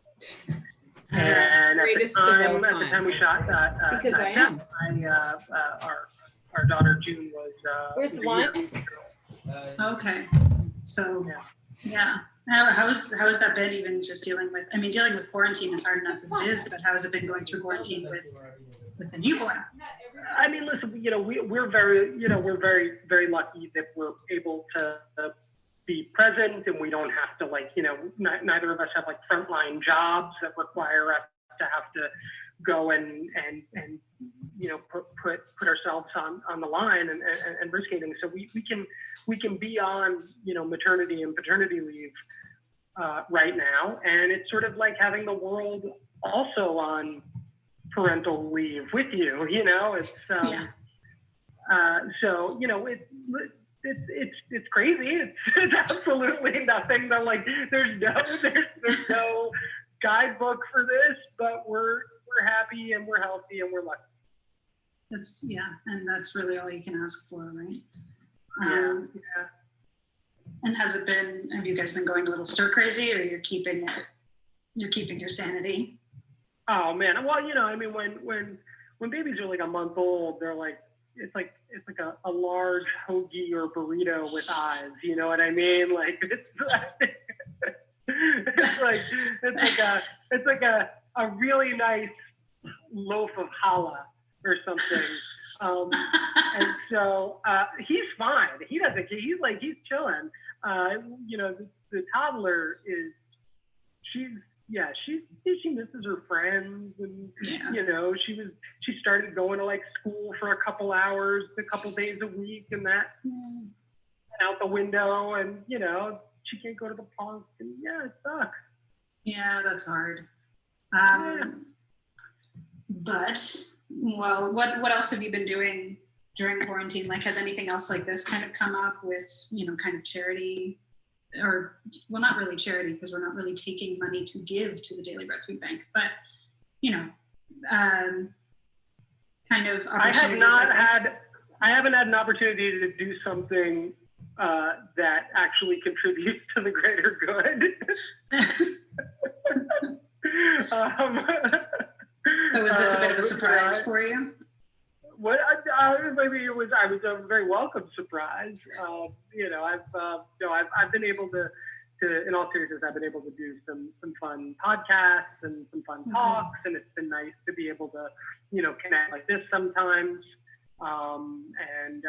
There's still in terms of colleagues and stuff, I know people have movies in post, and they need people to help watch their movie and talk to them about it and read scripts, and so there's a little bit of bits and pieces of work. Yeah. But it's all pretty surreal. But it was really nice to be able to come and do this, knowing that it actually is for a really good reason, and not just it's actually designed to feed people, something that's the top important thing to do. Well, I am the proud Canadian, the proud Torontonian. So given that this is the first charity that we've decided to include, I kind of felt like I had to stick to my hometown. Have you ever been to Yeah. Toronto? I have been to Toronto many times, and I quite like it. I was there. In fact, we premiered the first time we showed Knives Out to a big audience. It was in Toronto. And at TIFF. I have lots of friends in Toronto, and I've been, I think I've probably done TIFF like 3 or 4 times with some movies, awesome. and then some smaller festivals. Toronto After Dark premiered a couple movies there, and yeah, it's a great town. I think I had the good fortune of catching Knives Out at the press screening for at TIFF, and it was like fighting tooth and nail to get a spot in that screening. It was packed to the gills, overflowing. Like it was absolutely intimidating. But I loved it so much, I had to watch it again at Fantastic Fest. So very shortly thereafter, totally different film festival, had to make it out again. What's it been like, you know, kind of with the response to the film? Because it feels like it was kind of this overwhelmingly positive response, especially fans of like Agatha Christie and Columbo, just loving this kind of new twist on that very classic mystery. Oh, we have, I think I could speak for like all the folks that do this, Ryan and his producer Rom and Steve, who is his cameraman, shot everything, Nathan, who does all the music, and then like me and Joe, and there's this group of like, I don't know, let's say like a dozen people who have all been working together for like 15 years, and all under Ryan, and I think we all always have like a really fun time doing it, but it's often difficult to, it's often difficult to show people, to expect people to have the same kind of fun watching it that you have making it, right? Because the movie might be like Looper, where there's like really intense emotional stuff and like, a lot of like grown-up action and stuff like that. And so I think it was really nice to make a movie that gave the audience a similar experience to what we had making it, if that makes any sense. Yeah, no, that makes perfect sense. Absolute sense. That's been really awesome. It's just been that, like, I feel like when people are like having a good time, I'm like, well, now you know how we felt doing it for you, Well, it's nice. I've been on a few different set visits. I do some writing for Fangoria, so I've done some set visits for like indie films where, like, I did one in Ireland, and it was such a tight-knit group that everybody felt like a family, versus like bigger budget films. But even when you're still doing that, you find that there's this interesting little connection. So from what you're telling me, it's kind of like working with your family. Yes, very much so. I mean, there's our little tight group that, grows every movie, basically. Every movie, there's people who become very, very close, and who hang out a lot after the movie. But generally, I mean, that's one of the things that is so incredible about Ryan, is that it always feels like home. And I think even when people sort of step into it who don't know him very well, or it's their first time working with him, I think that's something that they immediately connect to. It's like, this is a homey, warm, comfy, fun environment. And so I think on a movie like Knives Out that's so dependent on the ensemble, as much as it rests on Marta's shoulders and Benoit's shoulders, to sort of be, Marta to be the hero and Benoit to sort of be the angel or angel mostly on her shoulder, and kind of push along. I think that everybody was really excited to sort of be in the same place, to be in that same kind of fun house together, literally and figuratively, right? Yeah. What was it like getting involved, like getting to work with people like Lakeith Stanfield and, Jamie Lee Curtis and Michael Shannon and Daniel Craig? Like, you say this is an ensemble and you're not even kidding remotely. The cast is insane. Yeah, it was a little intimidating. Fair, totally fair. I mean, you know, you're like you like show up for work and there's like your favorite actor. You know what I mean? No big deal. Totally composed. Yeah, this is fine. But you know, I mean, Lakeith was probably at the time that he and Ryan agreed to do it.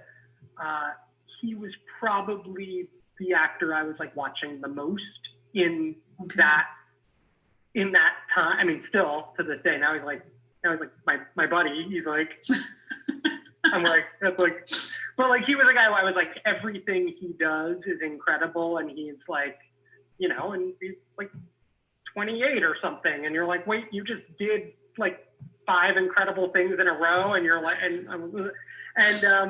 and so that was, and I spent the most amount of time with him and with Daniel, obviously, and they both sort of like maybe I'm just in tune with it because I'm like a real legit like 24/7 goofy dad, but they both have kind of goofy dad energy a little bit. I think you've just coined a new term.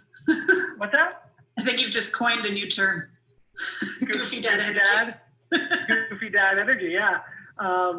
So I think that the three of us connected very quickly on that, you know, there's something very like, and like goofy dad energy, like the Venn diagram between like goofy dad energy and like theater nerd energy is like close to a solid circle, and they both have that as well. I hope I'm not like blowing up their spots. And, like they're like these two like super cool. They're like these two like super cool badass guys, but you know.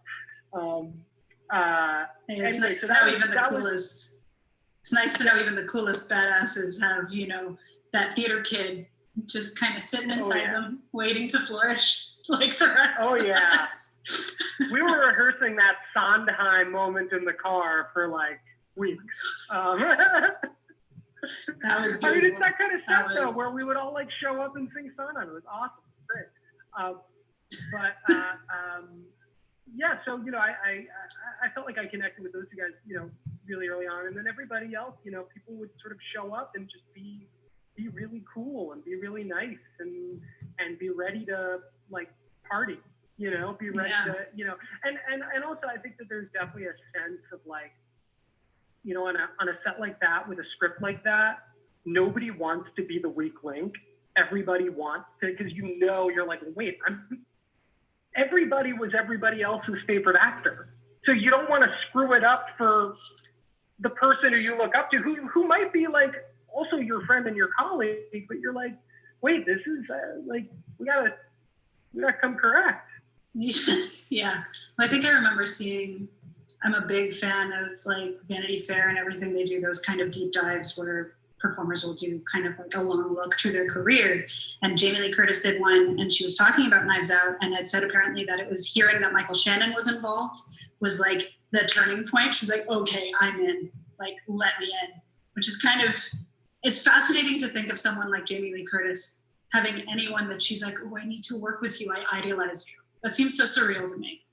Well, how do you think they got Daniel? Because it was after I agreed to do the role of Trooper Wagner that Daniel said, if Noah Segan's going to do it, I've got some time before Bond, I'm here. I really have. I've been dreaming of working with and meeting Noah Segan for years. I've had to change my number 3 times because Daniel Craig was trying to get in touch with me. This is a very cool trick for a particularly gullible person. You realize I'm sitting here going, oh, wow, that's fascinating. No, I'm so sorry. It's all I can do. It's like bad dad jokes now. That's all I can do. If you're in good company, anyone who appreciates not only a good dad joke, but a good pun, it's me. So well done. Very well done. But yeah, I mean, I don't want to keep you too long because again, I know you have a newborn baby and your hands are tied.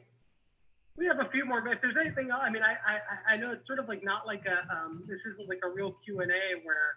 It's very informal. Yeah, and we're not, you know, maybe if people are on Twitter or something, they can like, you know, tweet at me. We can do like an AMA kind of thing. they could like tweet at me and I'll be like, this is the answer to your question. I don't know. I think we can arrange that. Maybe we'll coordinate something. But so I guess to tie things up, to wrap things up, what are you just thinking around quarantine, and we're doing this for charity and everything, and what we're all looking forward to while we're, doing our part and staying home and all that jazz. What are you looking forward to the most when all of this is over and we're safe to go outside and mingle again? Oh, just like a lot of French kissing, everybody. Like dogs especially. Like I just want to go to a dog park and just like kiss dogs. I think you need to meet, as you bring up dogs, I have. Oh no. Come here. He's sleeping by my feet, and he is the goodest boy. Oh, that's a big dog. He's a little boy. He's like corgi sized, but not a corgi. He is a Swedish Falcon. What's his name? Dante. Dante. You look like a Dante. Oh, you're looking at me. Hi. Hello. He is a fan. Hello. I'm sure. You're good. Boy. Yeah, so I'm looking forward to just like meeting new and interesting dogs. And seriously, like going places with my kids and I hope, this is like, it's getting into like real, 1,000-point of light shit, but if not now, when? I really hope that when this is all over, people are able to, treat each other better than they did before it happened. I hope that like the legacy for this shit is not how fucked up everything is, but how much better we can be for it. 100%. 100%. And I so hope you're right about that. That kind of starts with making sure people like have food and stuff. So thank you for arranging this. I want to let's not forget again, like pretty basic, people, like get somebody something to eat, they can like live. It's all it takes. The fundamentals. Yeah. Give someone a roof over their head, a shirt on their back, and food in their belly. So that's why. And healthcare, and a place to live, and education. I didn't want to keep going a little bit more. I didn't want to bring up the healthcare thing because, as a Canadian, I'm told I can be a little brash sometimes about universal healthcare, but also universal healthcare. You gave me an M, so I feel less uncomfortable. It stings every time I hear it, but I kind of have to, again, it's let's get it together, people. Come on, let's get real. What's going on? Yeah. I'm sitting here in my garage, just trying to tell you, feed people, give them health care, send them to school, all that, get real. All that good stuff. Well, thank you so much for giving us your time and for helping to raise some awareness to the Toronto Daily Bread Food Bank and to help promote everything that we're doing. And I think I speak on behalf of everybody who's participating in this, that we thank you so much for your time. It's truly invaluable, really. Well, I'm sure I can speak for Ryan and the rest of the cast and the crew, and how much, what an honor it is to have people, perform the material and breathe new life into it. And I know a lot of the people who are doing the reading, and they're very talented. Not the gentleman playing Trooper Wagner. I'm sure he's a very nice guy. But you should stay on his side of the street. Let's just put it that way. There's Trooper Wagner in town. So I'm sure he's wonderful. You're great. I'm sure you're great. I can't even do that. I can't even do it. I'm sorry. You're wonderful. This is funny. I do the same thing. I try to make bad jokes. I try to make jokes like that at the expense of some of my friends, and I immediately follow it up with, "I'm sorry. I'm so sorry. I didn't mean that. I'm terribly sorry." Yeah, this is not the time for. Let's just everybody be nice. Well, I will let you get back to everything, and thank you again for your time. Oh, thank you, Ariel. This was such a pleasure. I really appreciate you thinking of me. We'll talk to you later. All right. Bye. Bye. Good.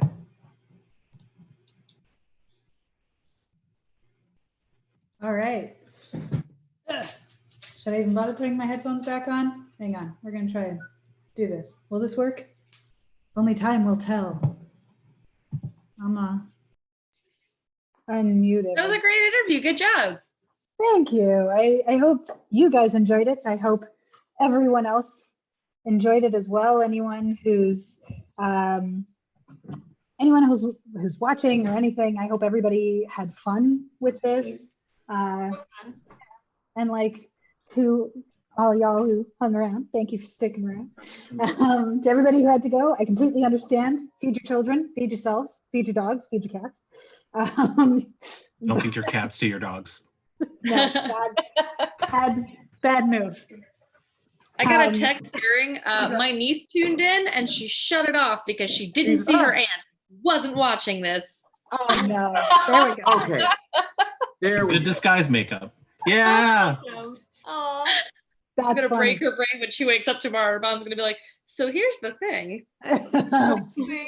Stuff This to subtle explain. shadow is just, I'm so impressed.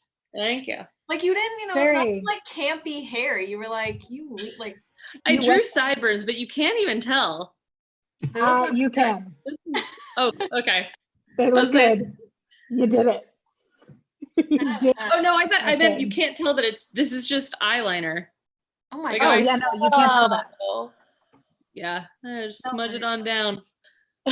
So we will all get back to our evenings. You all watching, however many of you are still with us, we'll get back to our evenings. Thank you so much for joining us. We hope you'll join us in the future. If there are any movies that you want to see us do, or even plays for that matter, if there are any scripts you want to see us read, let me know. Let any of the people involved here know. I'm sure most, if not all of them, will be back, if not now, at some other point.